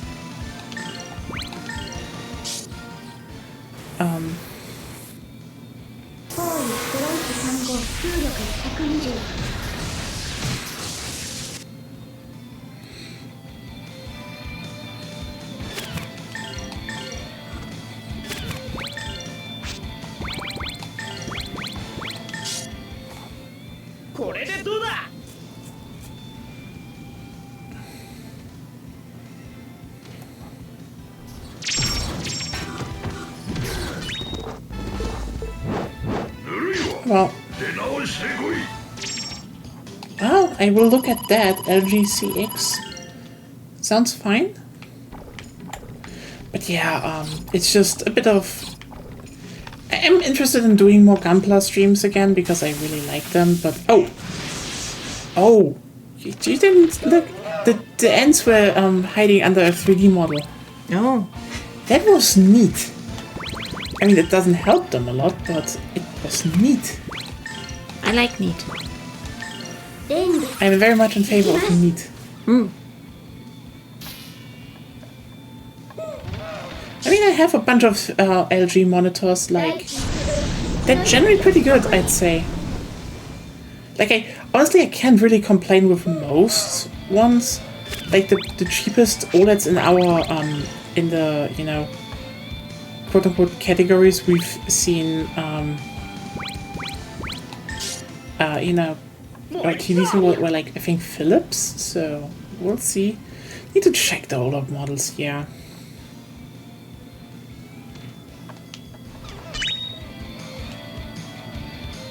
I mean, I think the HDMI input on like one of my old LG monitors broke once, but like technically, if I could find if I get a PC cable again, I could actually maybe use it again. I just need to find the, you know, power input. Yeah. So yeah. But yeah, this is just more of an. We probably just need to do it at some point, and like, It,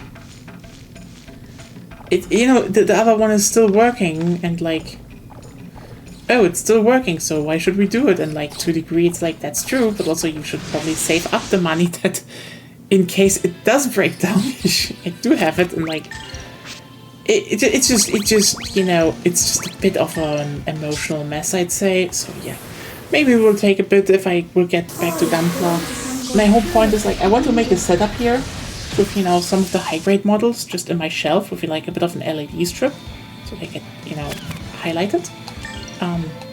But yeah, one of my ideas is get the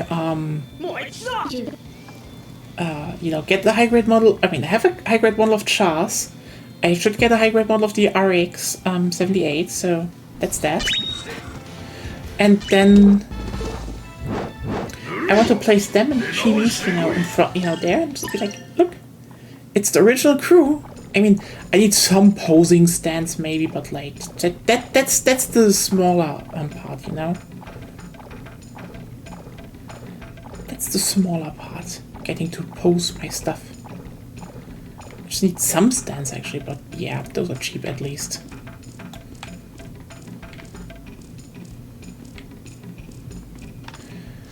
Oh well. Yeah. Gunpla is fun.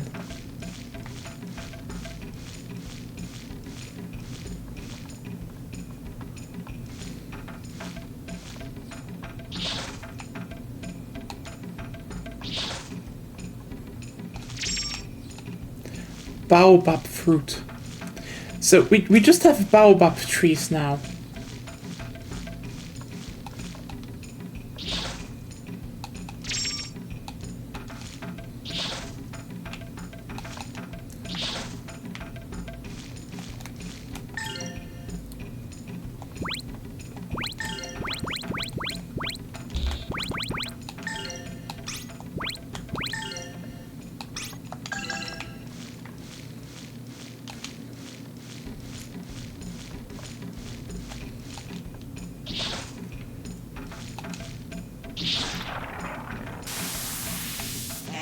Ah! They're inside the trees.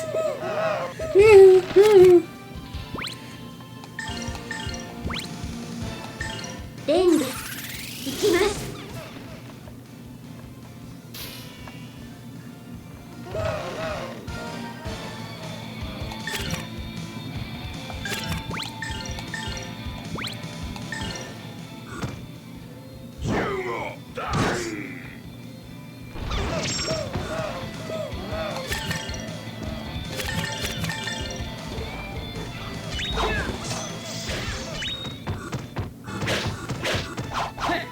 手応えのないやつらだ。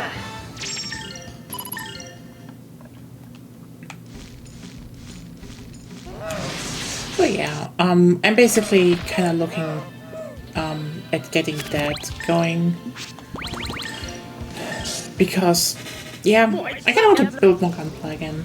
Gunpla is fun.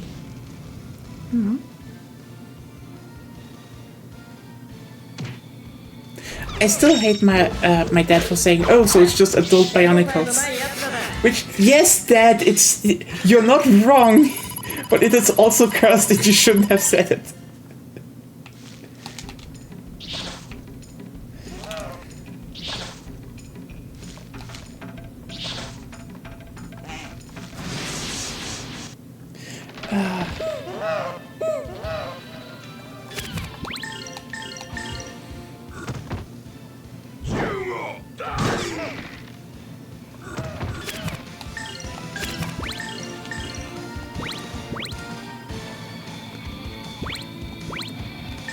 レング行きます。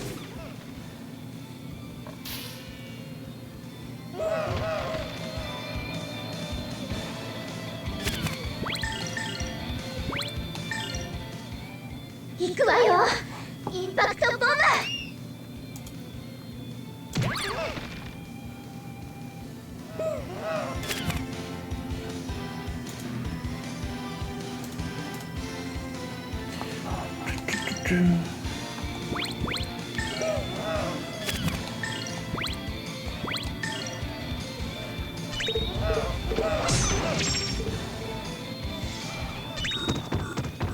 There we go.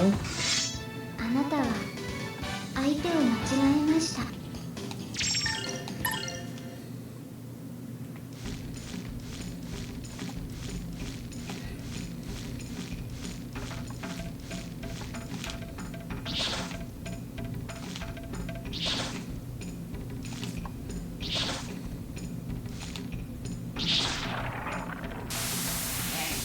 Oh no, more. I wonder if we have a tree boss.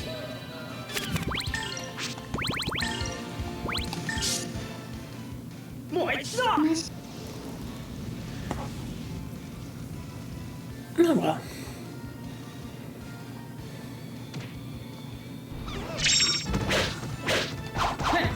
手応えのないやつらだ。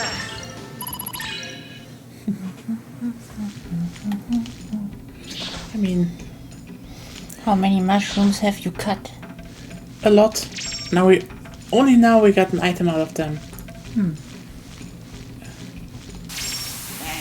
Oh no, more XP. You know, That's always the problem. Like, no matter how you do it, I think just giving XP from killing enemies is suboptimal design. Let's call it that. that's fair. It's not necessarily bad design, but 大地一度の光よ。 is there a safe spot nearby? I'm probably out of the map soon. That's why you're doing that one. Yeah. Also, it's just SP, so You know what? I'm just attacking her. So I want to see it in action a bit. That's fair. あだらす敵を滅ぼさ Okay. 食らえ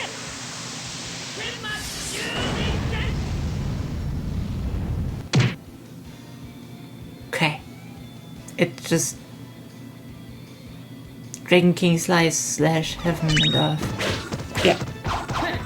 手応えのないやつらだ Always in Right, front just- of the camera. Yep, just blocking it like a champ. But yeah, it's generally like an interesting thing to. I just kind of like. You know what? The funniest part is I'm saying like I'm very much deep into very nerdy hobbies. If I'm honest for you, like because you know. By the way, if anyone didn't notice. GameStop is leaving Europe, so we're catching like a bunch of cheap shit because everything was just reduced so heavily. And what happens? I just grab a starter pack of Warhammer Fantasy. So like after 2 decades, I actually bought some Warhammer Fantasy. I caved. Why? Because I'm into that kind of miniatures as well. It's a fucking culture war bullshit thing. Yeah, it's just so stupid. I hate it. これでどうだ Aside from individual ones, no. Like, I'd say actually like the biggest tech market chain has currently they had reworked their gaming section, which you know generally look pretty good. Like if I'm there the next time, I could like make a picture of that. But the biggest problem I see is just the fact that they don't do pre-orders in store, and like that's the stupidest thing to do.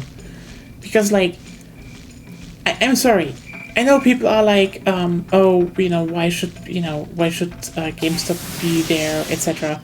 The answer is pre-orders in store. I feel like you still have at least some chains, so.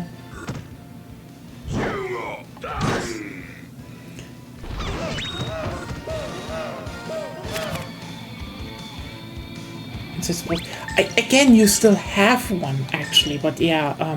行くわよ Again, GameStop leaves Europe, despite the European branch being the one that is profitable. Like, I am not kidding when I'm saying this is literally culture war bullshit. The guy, the current CEO is like a Trump supporter, and I guess Trump said America first, and they were like, that means we need to leave the one market making money. It's just like, okay. I mean, I guess we technically could have local ones, but the local ones are... We just don't have local ones anymore, like a lot. It can't. That is true. Like, it is... Here's the thing. If a US company isn't, like, actually, placing itself in a very clear spot of, no, we're not going against that. And I don't think many are doing it.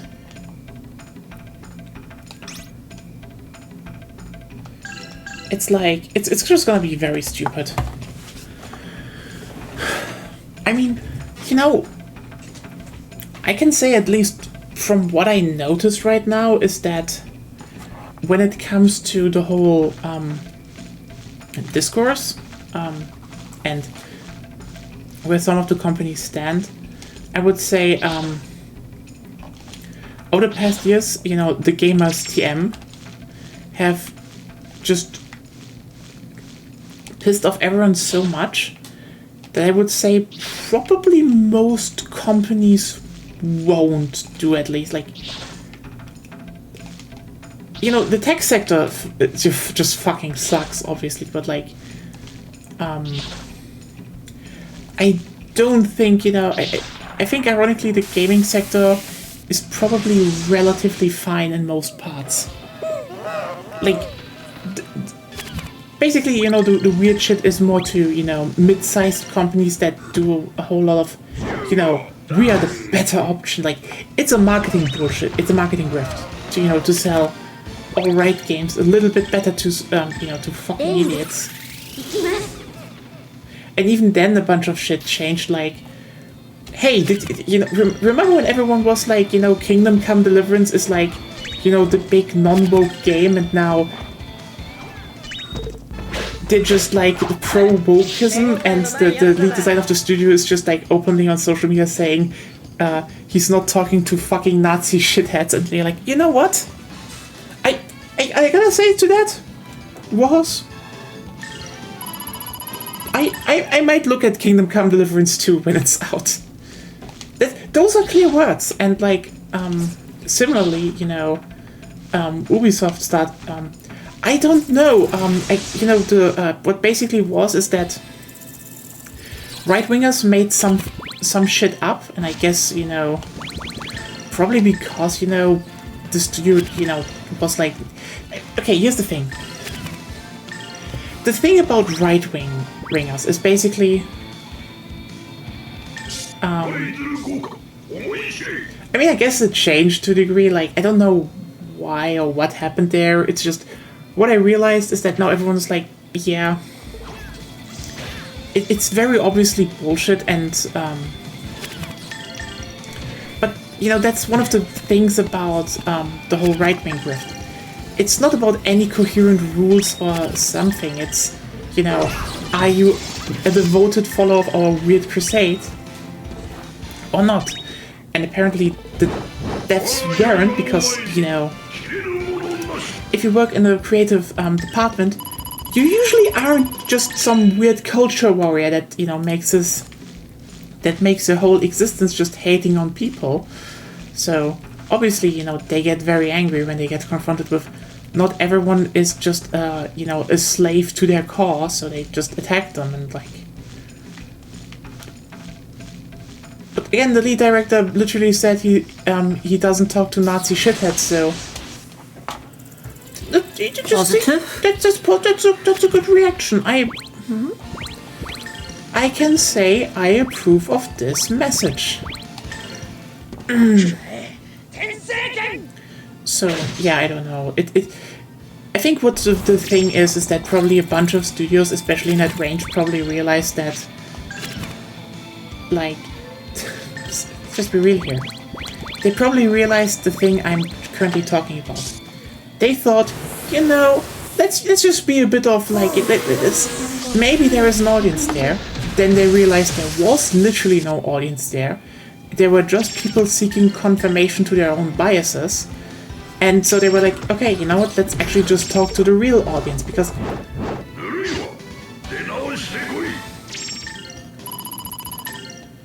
like, yeah, cool. The game about medieval Bohemia didn't, you know, because that's the next thing, you know. The thing about Kingdom Come Deliverance is the only people that would actually be interested in that kind of game are leftists. Let's just not mince words here. They would be like the only ones really being interested, because most leftists are weird historians. And they like that shit. So being like, oh, we kind of try to make, you know, an accurate, you know, medieval Bohemia is like, yeah, sure, that's probably kind of... I mean, it's interesting, but from what I heard about the game, it's basically low fantasy. It is medieval times. There's no fantasy part in there. Brewing a potion to get night vision is low fantasy. Sorry. Is there something in there? Yeah, at least I heard it. I can't confirm it because I haven't played it. Yeah. From what I gathered, it really just tries to be very much just medieval times, and whoops. That was at least the marketing. Yeah. That's the marketing, and like, yeah, fine, but like, again, who will play that game if not, you know, weird leftists? Right-wingers who hope that the devs don't put in varied models to pretend that, like, some alternative history is true and roleplay that? I mean, let me be clear. There are probably gonna be a few right-wingers who might touch the game, but right-wingers don't buy games. Like, Yeah, let's just be real here. not often. Right-wingers do not buy games. They just want devs to confirm their biases, and they're like, "Toodaloo, you're on your own now." Because if they, if right-wingers would have bought games, a lot more games would have been successful. For example, I still remember how people were like, look, World War III, that's gonna be very, that's gonna kill Battlefield because Battlefield has women, and then no one was playing them, and the last thing that happened was that the World War III devs were basically, put into the, no one of the right-wingers bought it or played it, and then when they were struggling, someone on the Steam forums was like, hey, are you going to put women into your game? And they were like, yeah. Women serve in modern militaries, why wouldn't we do it? And then they were like, oh, whoa. Okay, I think they were, back then they still said politically correct, but you know what I mean. It's just a different word for the same bullshit. So yeah, and I feel like there are a bunch of, companies that probably realized that there is no money to be made there. Like, I mean, Ubisoft started the year by basically saying, these people just attack our devs, like, what the fuck? Like, I get that the company is probably in a bit of a, like, oh shit, the next Assassin's Creed should better sell well. I'm like, fair point, I guess, I get that, but like, they're pissed off, and, the whole, Europe is a bit differently set up in that regard, just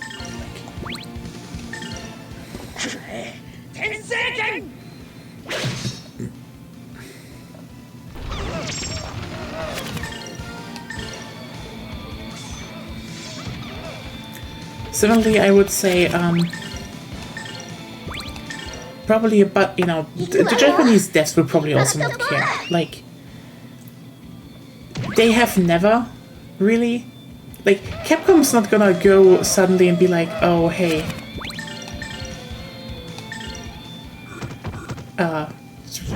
we're gonna, because they don't care like that. That shit is basically a non-issue in Japan. If it was, they probably had like a public shitstorm on their hand and they didn't do anything about that. So, you probably won't see any Japanese studios chime in there. And also, let's just be real here, the biggest output of video games in a few of the next years is probably gonna be Japanese studios. Like,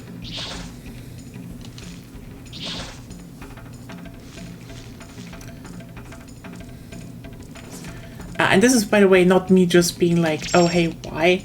It's just like the Japanese market is simply set up a lot better. Like,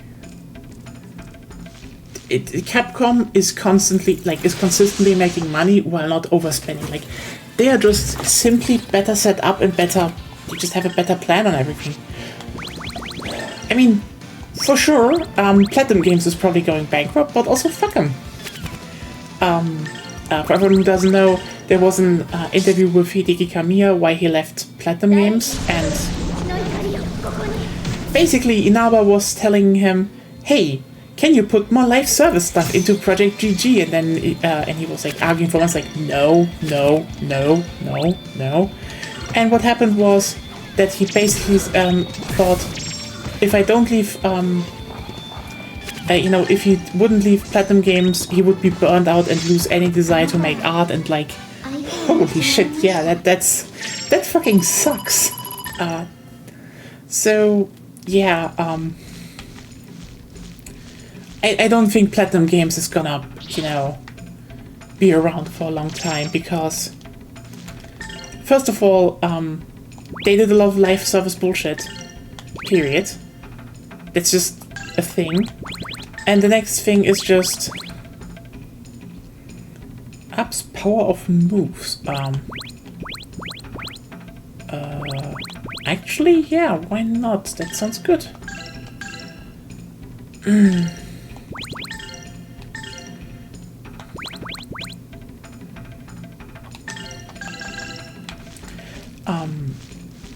So that's that, and also like The only other title that was not complete garbage from them lately was Astral Chain, and like, who remembers that? That kind of flopped. And also, remember Babylon's Fall? Oh boy. And, I think Babylon's Fall and, the absolutely horrendous Bayonetta 3 was like, I think those two just killed any goodwill. Yeah, but who played Astral Chain? That's the thing. Who played that? I have it. I never finished it, but... Oh, we can finish it if you want. No, we're not playing it co-op. I will play it co-op with you. God damn it.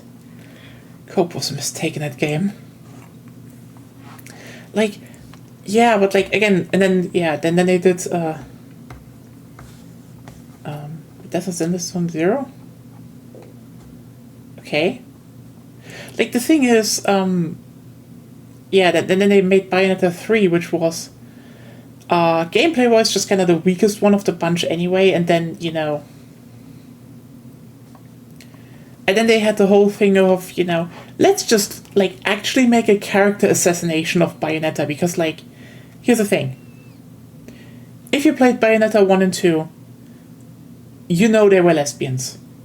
You saw the artwork, you saw how they interacted. The second game was literally about saving, her girlfriend from hell. And then they forced heteronormativity her. And listen, I saw no one who was, into the series before who was not like, why? It sucked. And, like, I think Bio 3 sucking and, the fact that a lot of only, newer players that have not played the previous games have maybe tried it. And, then then Babylon's Fall came. I think Platinum Games is probably the one studio that will go on in the next years, because I don't think they will get any project out again that has anything major going on that people...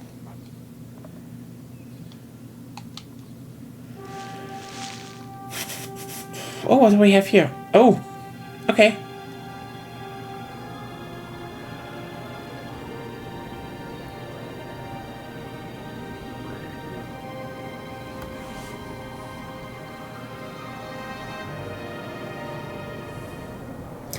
Oh, so you knew? I guess. You had to... Can't tell me nobody's seen this shit before.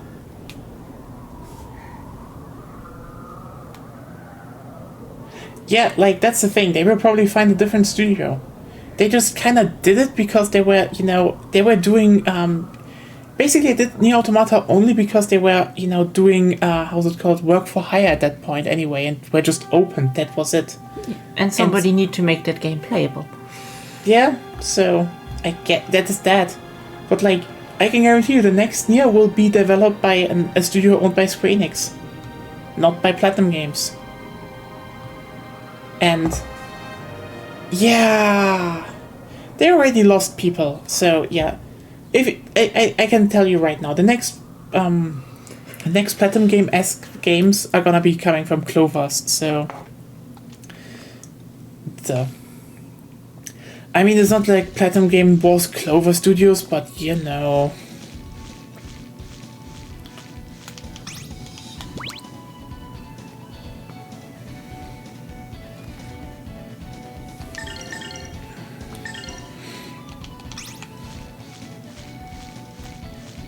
I mean, Platinum Games just literally sprung up from people that were Clover Studios, so... Yeah, Kamiya going and just basically... Oh, you fuckers. Taking a bunch of people from Clover Studio with from Platinum Games with him to found Clover's is just like... This is less, oh, new Platinum Games. It's more like Platinum Games is returning home and working for Capcom again. So... Yeah. That's just kind of, hilarious. But yeah, not even surprising that, again, Capcom, they figured shit out. They have a pipeline, they have money, they are ready to invest in games. So, like, if anyone's coming to me, oh, is there going to be a crash? There's not going to be a fucking crash. Like, again, if there was a crash, why is Capcom investing in the fucking new Onimusha game? Onimusha! They said they won't do it, and they're doing it. They said they wouldn't do Okami, yet they're doing fucking Okami. And from what it sounds, you know what? Kamiya's probably also remaking Devil May Cry 1, so that's probably gonna be interesting. Seeing, you know, a Kamiya Devil May Cry again, after all these years. But,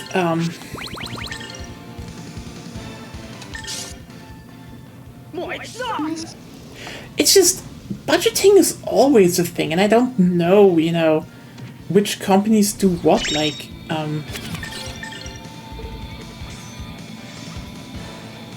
from what I know, a bunch of, you know, Western companies also still do it, but, like, yeah, there's just sometimes other problems, like, you know, oh, hey,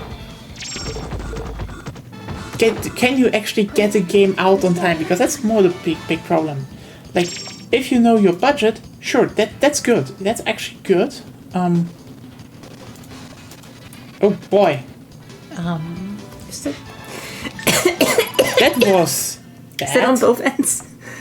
That was on both, yeah.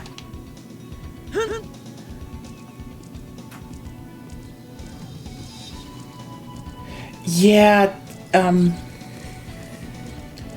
like, I mean,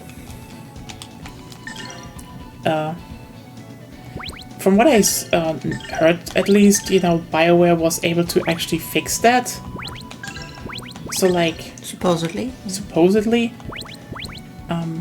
Again, I mean, you know, the Veilguard came out and was basically like, yo, it's you know, a finished, complete game, and it works, and everyone is happy, and, you know, cool.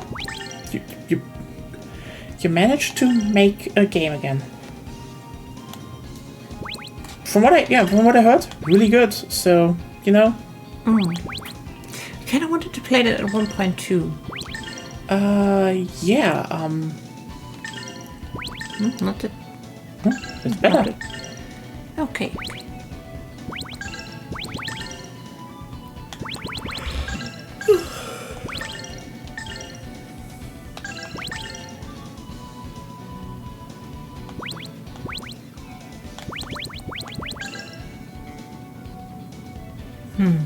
Yeah, I don't know what the actual sales numbers are, but it seemed alright, actually. But yeah, the thing is...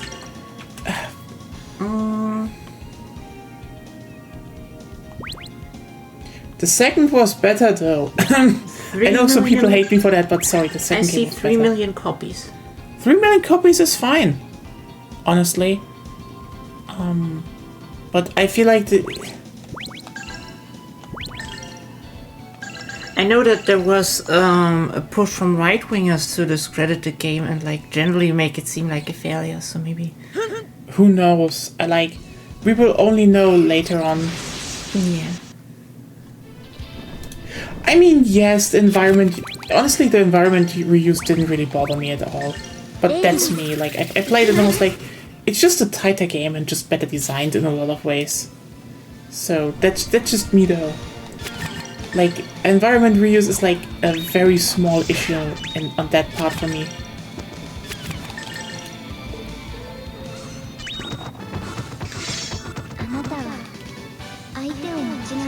Yeah, it's just, I think the problem is just also like, yeah, I think Dragon Age is just a game where you can say it's, yeah, it was, I guess, past its prime. I mean, it's good that they made a new one, and I feel like they might still do another one, but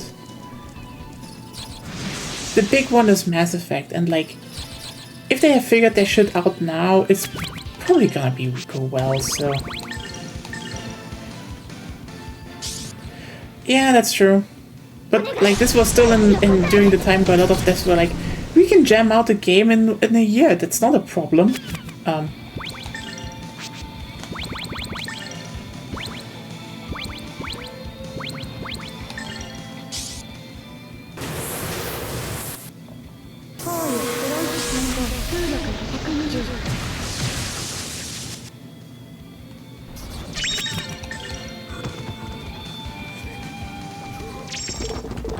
So yeah, I mean, I feel like probably EA seems to be like one of the big restructuring ones, because yeah, I mean, there's this the thing with basically there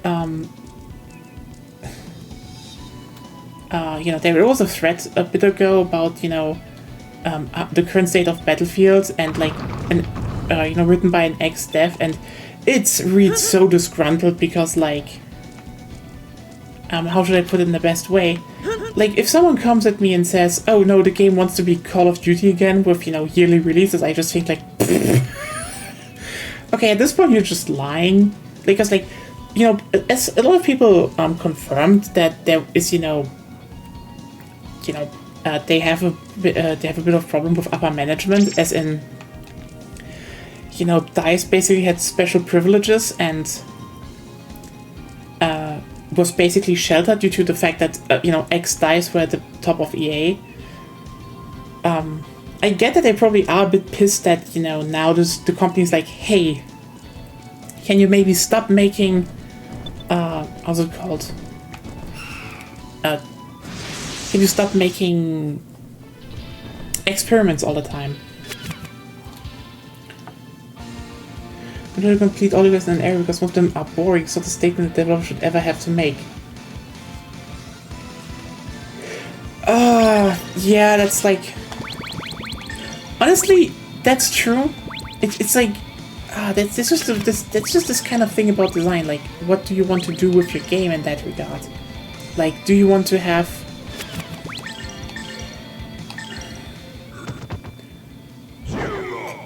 Like, if you want ideally, you have lots of varied quests on a timer, so that by necessity you can't really complete them all. That would be an interesting thing. Like, you just can't do all of them. So, like, pick what you want to do. Yeah. That would be an interesting idea. Yeah, but yeah, no. If you say don't do it because it will bore you, it's like means the quests are boring. Then why do you make a game about where people are kind of thinking, oh, I should finish all the quests? But yeah, I can definitely see that probably some are disgruntled, but also like a bunch of people were returning to the studio because, well, lol. Like, here's the thing. I mean, I'm not even surprised that probably management is a bit more like, when it comes to Battlefield series, at least that they're like, hey, stop with your fucking experiments for once. Because, okay, you know what? I'm gonna make a...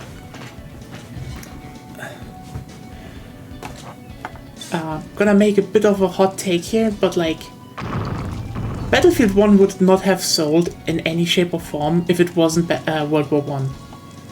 Like... If that game came out and basically had the same maps, doesn't matter how they were themed or what it is, like, just say it was a World War II game instead, which is the closest. If it came out like that, with the same mechanics and the same maps and all of that, but it was World War II, people would have ripped it to shreds. Just completely.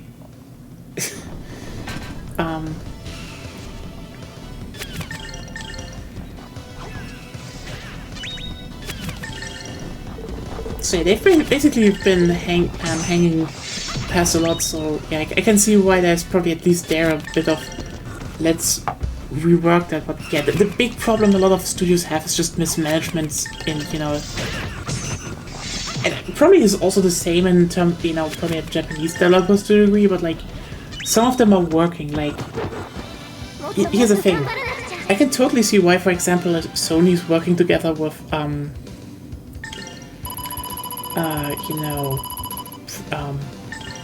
Kadokawa and shit now, because they probably want, some From Software devs to just, maybe, hey, can you make us some games, but,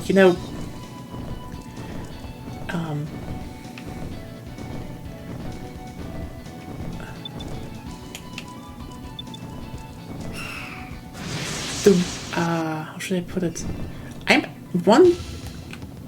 I'd say that if there's one studio, especially in Japan, that I would say is probably the most likeliest that they might want to actually, get in the future. And it's kind of weird that no one has brought this up yet, but It's Koei Tecmo. Like, can we just talk about how some of the most prolific first-party lineups over the past years for from Sony out of Japan was just Koei Tecmo? I know a lot of people probably forgot some parts of that, but like they had a bunch of cooperative games, so yeah. Wouldn't surprise me if we saw more of those.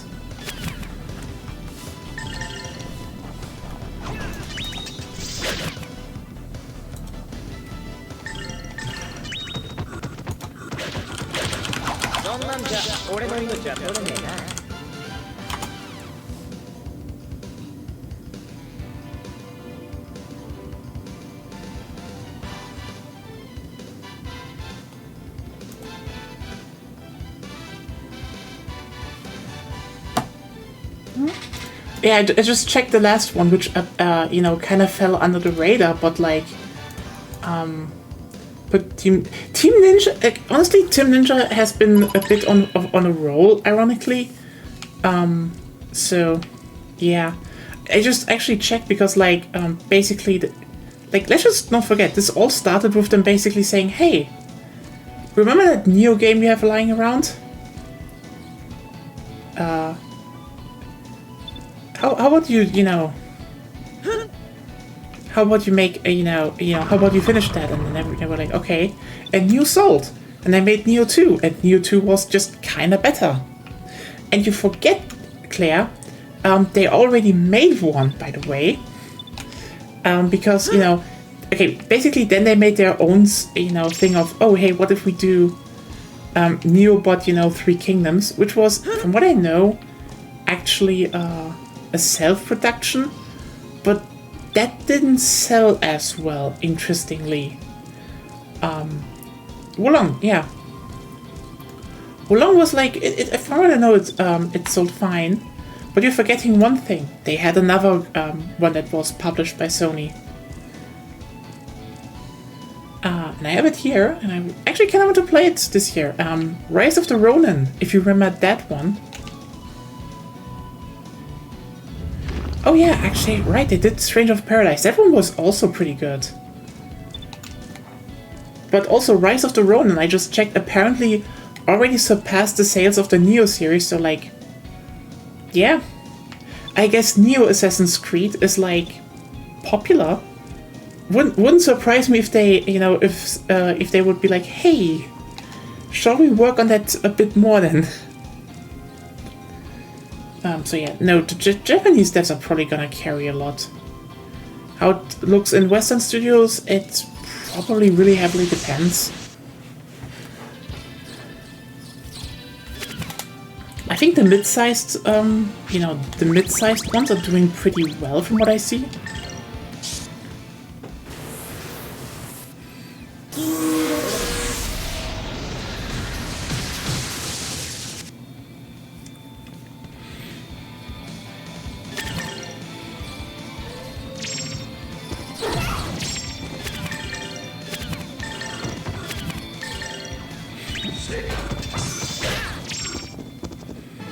I mean, Saber Interactive is doing pretty well in that regard. It's kind of funny to me that Saber Interactive was literally just, Embracer owned them, and then they were like, oh, we should sell them, and then, they basically bought themselves, and now they're like, whoops, we just brought out a game that sold like 6 million units. Yeah, and you know what the hardest part for them to be, like, I don't think Assassin's Creed Shadows is going to be a bad game, like, by far not. The biggest interesting part for me is just like, how will it actually, shape, compared to all the other ones, because at this point, when it comes out, because they already pushed it back further, when it comes out, we're gonna have to compare to, Ghost of Tsushima, Ghost of Yotei is gonna be there, and again, I still need to finish Rise of the Ronin, but like, again, Team Ninja is on one hell of a roll in the past years, to the point where I would say, listen, how about we just rename you into Team Neo, actually, because like, I know you re-released Ninja Gaiden, but you're definitely not being known for Ninja Gaiden anymore. True. And on that note, give me Neo 3, please. And the thing is, when everyone's like, oh, but what would Neo 3 be like? Here's the thing. Neo 3 should be set in modern Japan, and you should have tech wear as armor outfits. And it's about, modern yokai and shit. And as well as the other ones, and it's like, a bit of a Persona spin on that the clans are like, still in the background, they're like, oh, didn't they, still protecting everyone? Just saying, that would be kind of neat. Also, it would be like that one angle that everyone would be like, I'm gonna be honest with you here. Neo 2 already gave us a muscle slider on women. Like, you could actually make muscular women in Neo 2. They look good. Then you could make them yokai women with horns. And even scarred. better. What? And scarred. Yes, and scarred. So, like, that is hot, that is very lesbian. And it's just saying, modern day Japan tech wear. The lesbians will be all over it. My problem with the whole Neo formula is just like, I've been kind of burned out by it simply because of the marketing. Yeah, it's like... The marketing kind of repelled me after playing the first one to pretty much completion several times. I played it a lot. But before everything from it came out. And I think I played the main story of the second. You played the main story of the second, yeah. It's like... But, like... They made the same mistake kind of the Dark Souls marketing department did, only with Dark Souls it was soonish rectified by the game director just saying like, no, it's not supposed to be hard. But here the game director basically came up in an interview and was like, no, it's supposed to be massacre, it's supposed to be so hard. And I'm sitting there like, when is it gonna be hard? When is it gonna be hard? Like, it's just like... It's a nice game, but if you promise me massacre, I'm expecting a higher difficulty. Yeah, it's like, you made Ninja Gaiden! Like, I'm like... Here's the thing. It's like, it's one thing to be like the Ninja Gaiden devs,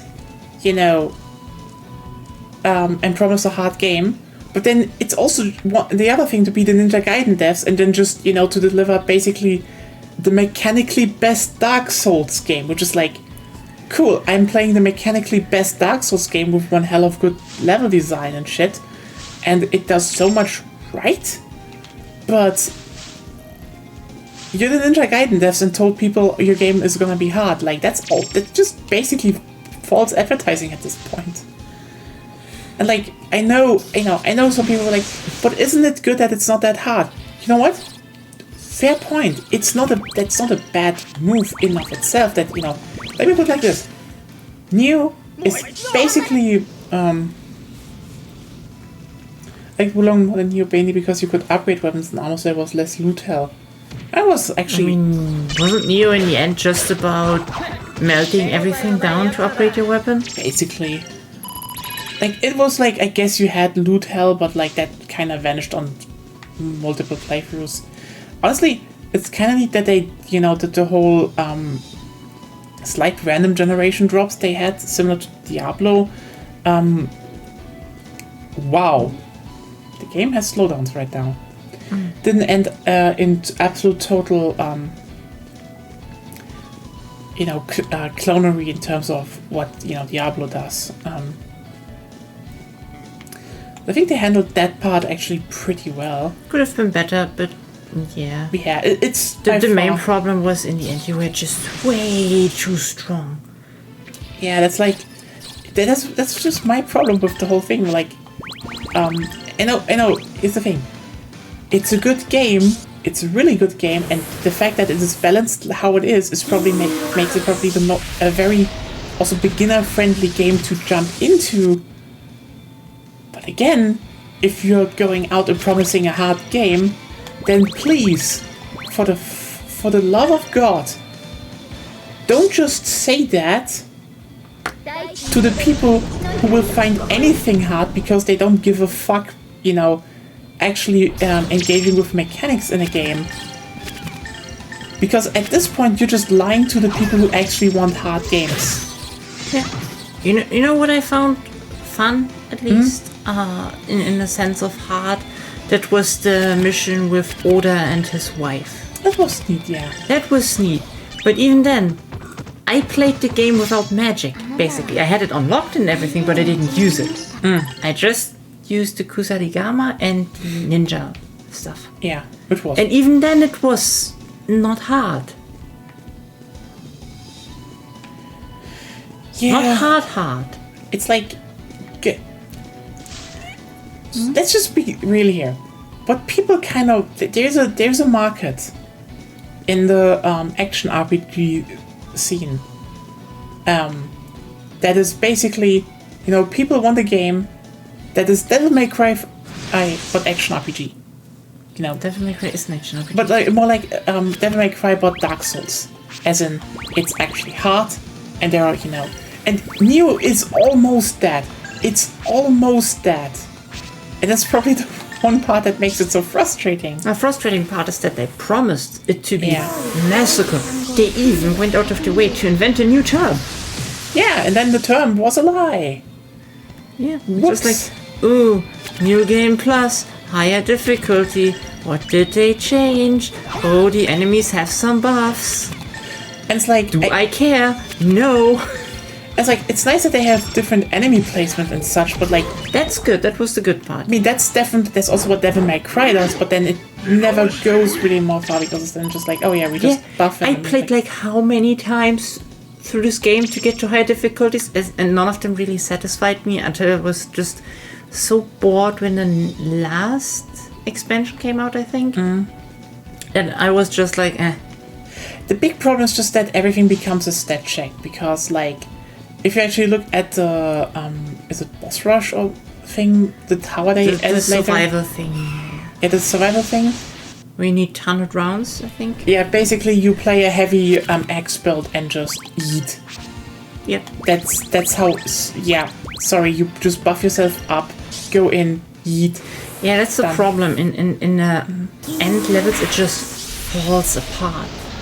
The whole system falls apart. It wasn't meant to be used this way. Yeah. Meanwhile, you know, that's the difference. Like, if you actually play Devil May Cry, you go to a higher difficulty. Now the game's like, okay, have you mastered the mechanics? Can you actually survive? And there's a difference in that. And I think that's sad that, you know, the Dark Souls formula has not yet provided that part. I mean, it does need to, by the way. I think this is probably the thing a lot of people on a lot of people's mind. It doesn't need to, because why? Like, let's just be real here. Most people that play Dark Souls games actually do not want a hard game. They want a challenging game. They want a game with, you know, some exploration and neat parts and some good gameplay mechanics. But they do not want a, you know, hard game. The whole hard game thing is the same part as, you know, it's this whole thing about saying, oh hey, we want to you know, it was one marketing thing and it was rectified, but it's still just a thing that people say nowadays because it's, oh look, I play hard games because, you know, the game brands itself as hard, and enough people who, you know, actually don't play hard games play it and be like, ah, I had a challenge, so it had to be hard. And like, let's just, I know this is hard, this is probably, I don't know how to say it, but like, Dark Souls has become a series for people to masquerade the fact that they suck at video games, but they still want to wank and have the prestige of playing hard games. Like, I'm sorry.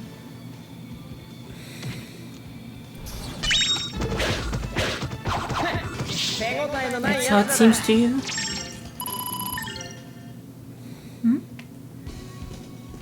I mean, to a degree it is, because like, especially in the newer ones, it's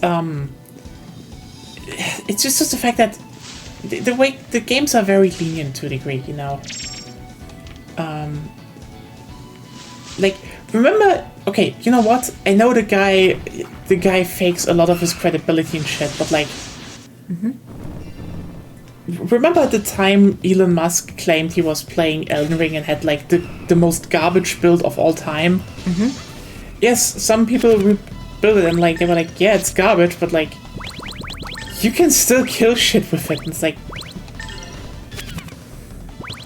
no shit. You can kill shit with pretty much anything in this game. It still did damage. Now it wasn't the best. It was also kind of just stupid, but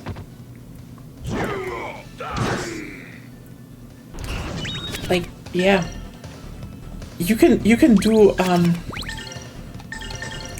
the Elon garbage build challenge, and you'd still get through this because.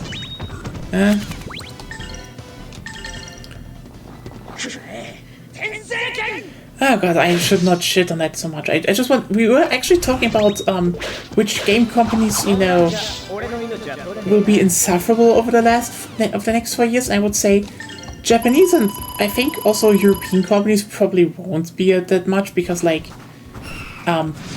here's the thing. Why I say Ubisoft probably won't be. They're sitting in France.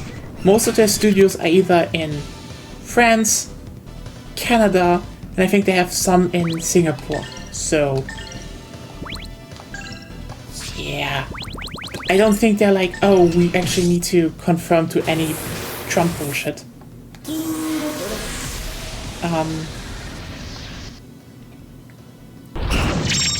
Similar thing with EA, I would say. Most of their studios are either in Canada or Sweden. They're an American company, don't get me wrong, but like,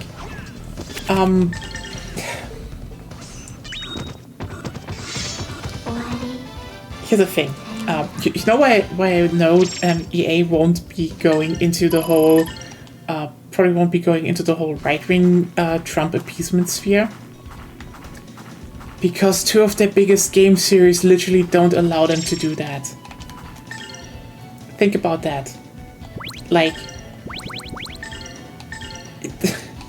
imagine your main income, you know, your biggest 2 series right now are Apex Legends, so the game where basically every second person is just pansexual, basically. And you have trans characters and all of that. So, yeah, you're not gonna anger that cash cow, is what I'm saying, because you know they have a very, very strong, fan base there. And like, okay, what is the second big series? Remember The Sims? Let me just be clear. They are not going to sell any copies of a Sims 5 if they suddenly go, you can only do heterosexual marriages this time. Like, it's like a death sentence.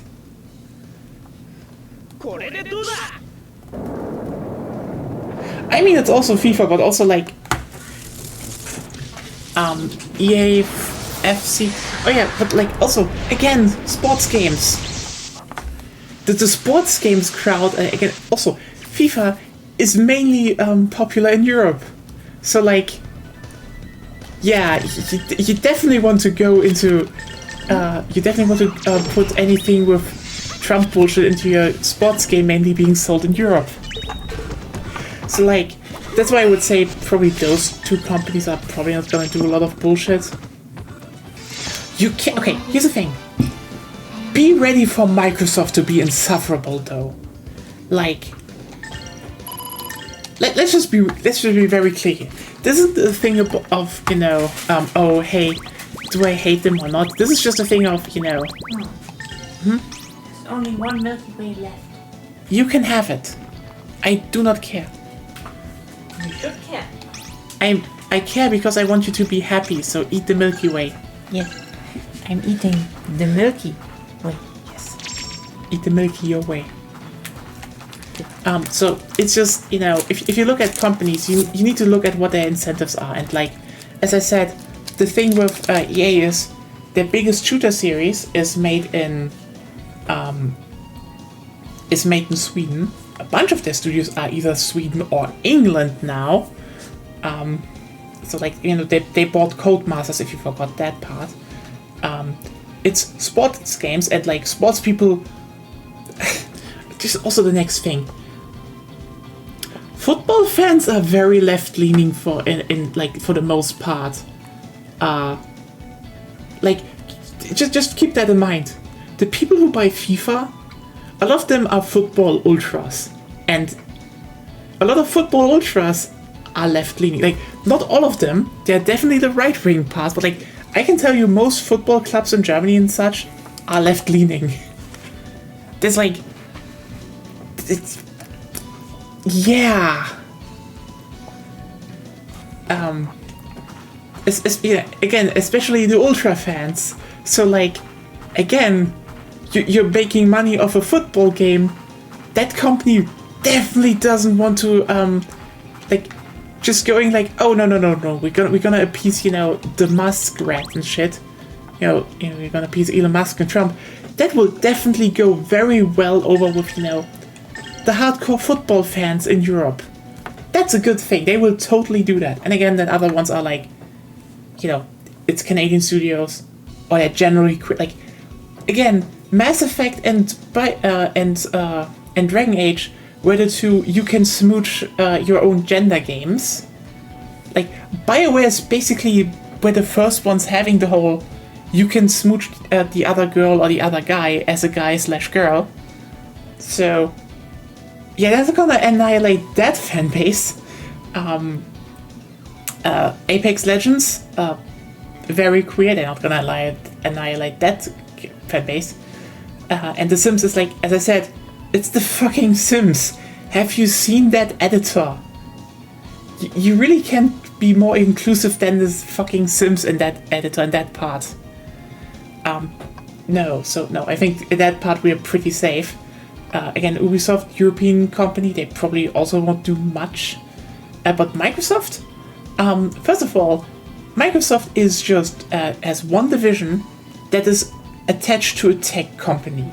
That tech company is run by tech bros. They're already pushing for AI-generated art into their games, their big titles they bought. So, you know, expect Microsoft to be insufferable for the next years. Because they think now, oh, we need to pivot. I can almost guarantee you that. Okay, so what do we have here?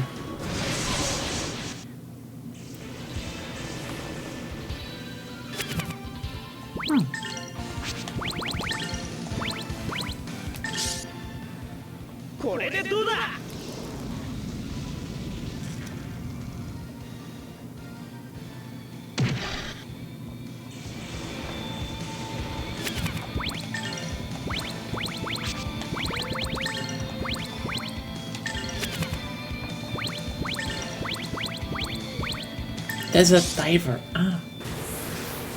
But yeah.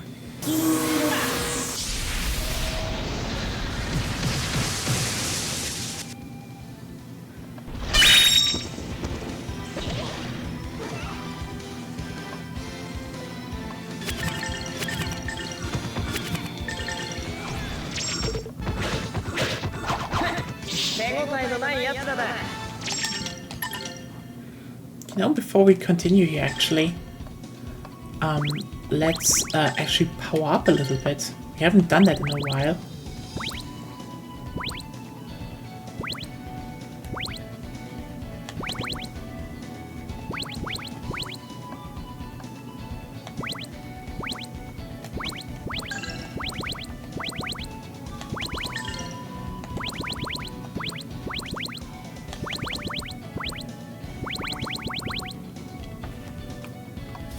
More SP slows reduction, IP with SP recovery from damage. That actually is neat.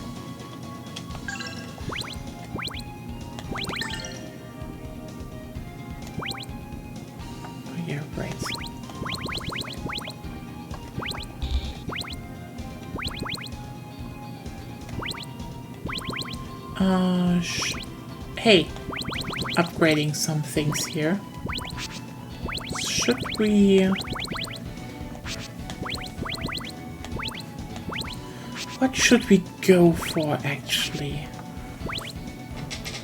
I mean, we have everything here. We could give her Quake more. Does Elena have a way to get ice? Technically, I guess we should upgrade this then. If it actually works like this, because... Oh yeah, it works like this. Yeah, let's yeet. Yes! Okay, then let's actually go to Gravity Egg. Wait. We could give him a little bit of heal. Sure. I don't think he will use it much, but... Yeah,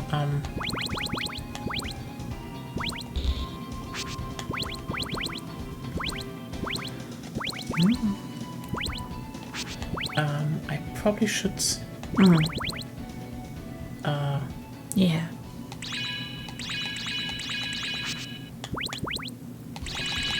Yes, Crackling! Let's give it up for Crackling and...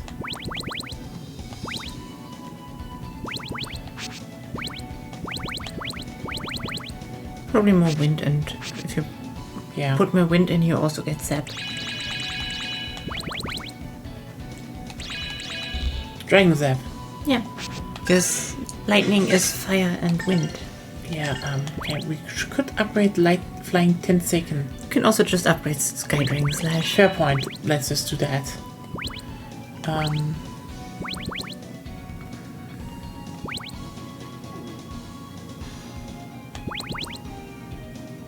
Sure. Attack power up. Why not? Self-buff is you know good. what? I want to check one thing though. Do I have more room? Ha. That's more important, yeah.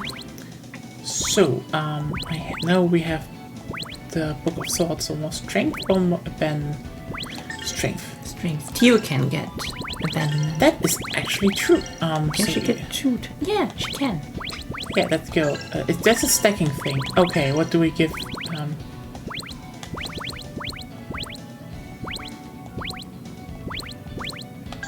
Okay, I have 2 cards here and 2 here, so... Well, level the books. Yeah, Book of Gales, for example, we have... Wind Blizzard spells up by 10 to... We could give that to... We can't even take it, right? No, we need to level... Oh, yeah, right, we don't have the magic for that. Yeah, you need to look for sword things. Right. Stores reduction IP. Oh yeah, right. We could give that to Marek. And more SP in general.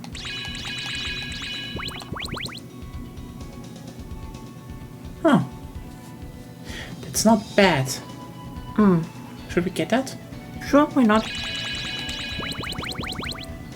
What maximum SP? Yeah. SP, definitely. So, who gets what? Okay, let's just see. I think Marek... Wait a second. She's full. So Marek can actually get...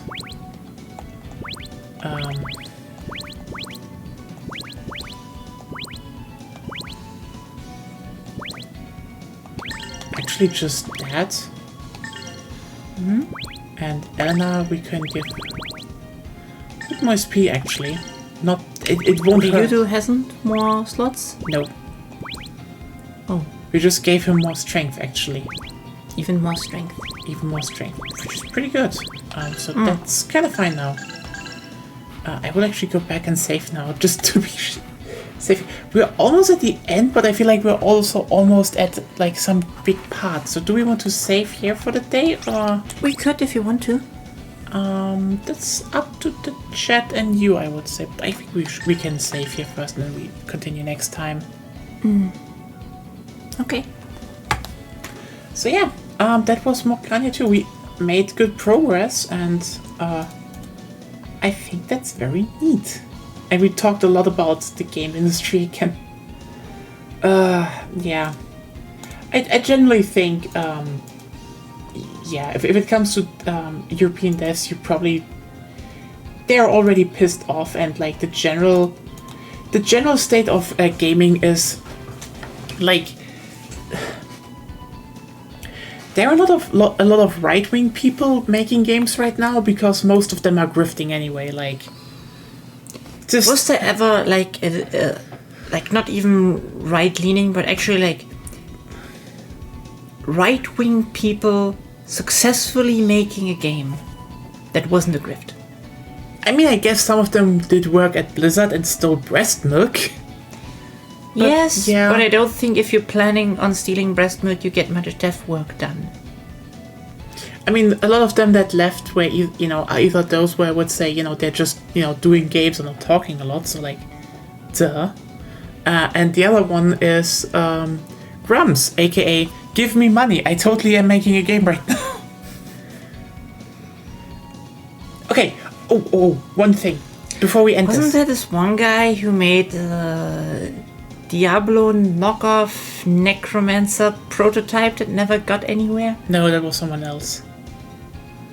That was also a right-wing person. Pretty sure. Was it? I'm pretty sure. Like, the thing is, most right-wing people are either in, like, some indie part, and, that's like, oh, you want to sell an indie game by being a shithead, like, way to tank your fucking income overnight. Like, sorry, the indie scene is very left-leaning, and you know what? There's still a lot of assholes there. Oh, sure, like, that's not the thing. But not necessarily right-leaning. I mean, more, but... I mean, there was this one really weird guy. I think it was the Factorio guy. He said some dumb shit. Yeah. Basically, he put in some code from someone who was known to be a piece of shit. And everyone was just like... And people were like, maybe do not thank him for that. And yeah, that's very... It's very basic shit. And he spiraled into a tirade about communism. Yeah. I mean, let's just be real here. As I said as I brought up with the, Kingdom Come Deliverance devs, shit probably also just changed for them because, like, 5-10 years ago, God, fuck, like, seemed as an, maybe I can at least appeal to a large audience. Like, that fucking evaporated overnight because, again, who actually played Kingdom Come Delivery in the end?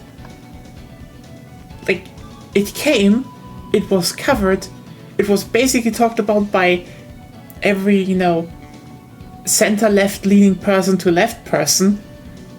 Because a lot of them back then were like, at least we should give games a chance. And, like, again, the right-wingers don't buy your games. They want you to sit down and say, we are totally on board with you, but, like, there is no financial reward in the right-wing griftosphere, at least if you're not on the top. Because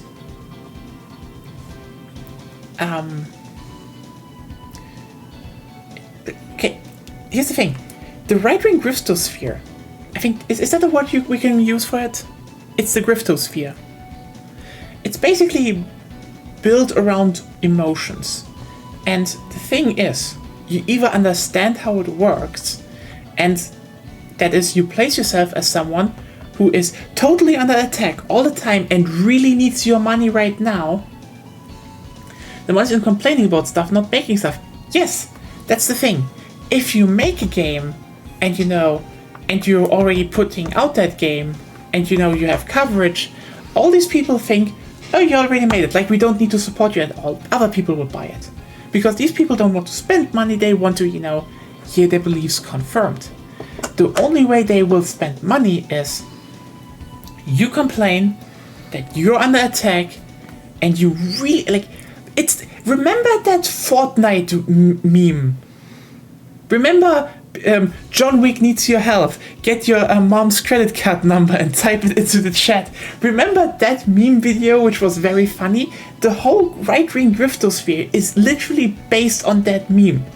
They're literally like, I'm in trouble now, buy this, give me money, so I can, so they do not win. That is the whole fucking grift. If you make a game that is like, I'm totally on your side, everyone's like, cool, moves on. because they do not want to give you money because, you're not really under attack. You won, so, obviously you're just gonna make money. You don't need our help. So yeah, I can 100% guarantee you, there are a bunch of devs who, probably were like, maybe we should say something like that, maybe this will sell, and then they realized it doesn't sell at all, and they had a whole, in Kingdom Come Deliverance was the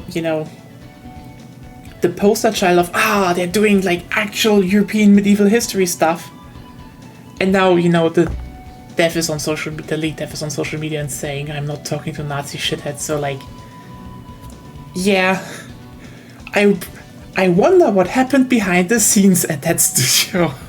I really wondered what probably happened for this big tonal shift. And this kind of happened to all of the studios. Let's just not mince words here. A bunch of, especially Eastern European studios, definitely came out a little bit on the, maybe we are a little bit more conservative side, and then almost their next second project was just not that anymore. CD Projekt Red is now also those people, where the people are angry at because they got woke.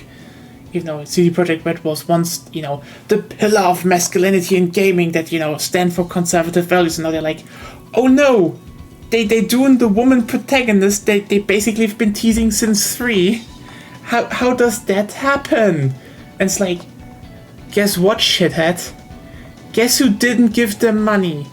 Guess who they figured out was actually their audience and is probably just way more inclined to actually spend money on shit they like, even if they don't actually would, play it right away, but also talk about your shit because they play your shit and, are not shitheads. Because that's the thing. It was either going to be Siri or create a character. Yeah. And you know what? They picked Siri because The Witcher is a story series, so they have a character, and duh. And that's the thing. Right-wing grifting for, game studios is a zero-sum game. Right-wingers are not going to buy your game.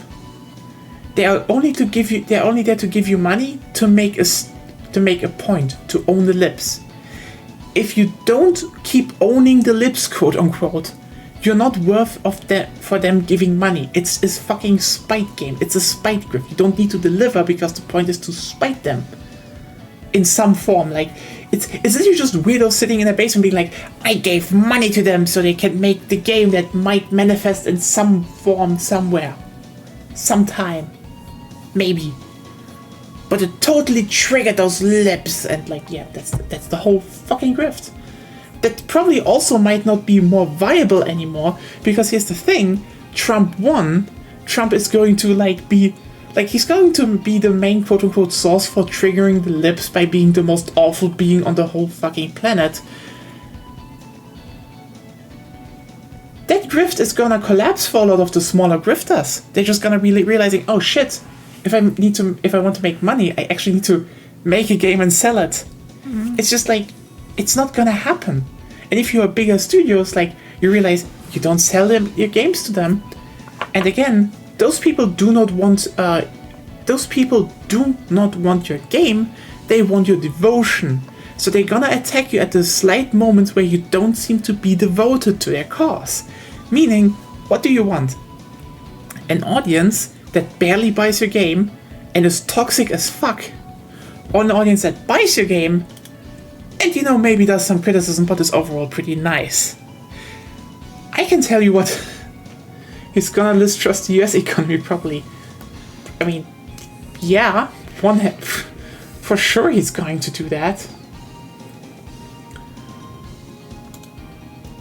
So yeah, I can guarantee you most studios won't be that way, because it's a zero-sum game. Oh, you know what? Aside from, Microsoft, you know which studio I can almost guarantee you might jump onto the Trump train?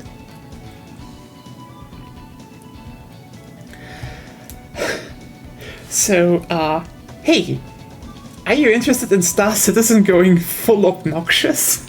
Because, they have barely any progress over the last decade, and they've been keeping up their growth really well. So like, I can almost guarantee you that studio, oh, they're gonna go really hard on the we are fighting against the rest of the liberal gaming industry now, because oh yeah, that part is so sweet. Because let's listen, they might be working on something, but Star Citizen is not there to be a game, because else we already would have some game, not a prototype. Which will come first, Star Citizen 1.0 or actual interstellar travel? Actual interstellar travel, because I think Star Citizen 1.0 will be gutted the moment they actually, that grift actually loses traction. But yeah, they probably are looking at how can we get more money every year, and the answer is, they will try to trump grift. And the thing is just, how bad will it bite them in the ass? That is the question I have. So yeah, that is just my take on the gaming industry right now. I hope I didn't give you too many horrible ideas of what happened. But yeah, it's gonna be some horrible years, but at least we have some old games to play still that are hopefully going to be fun. See you all on Friday for... I don't think it's gonna be Marvel Rivals, because I know a few people said yes, but also a lot of them who would probably play are not there, so we will see. Probably Helldivers 2 at this point, but like, you know what? Open Helldivers 2 lobby, I guess, if you want to do some Helldives. That's that. Yeah, see you all then. Have a wonderful rest of the week ahead of you. Stay safe, stay healthy, sleep well, and see you all then. Goodbye. Bye.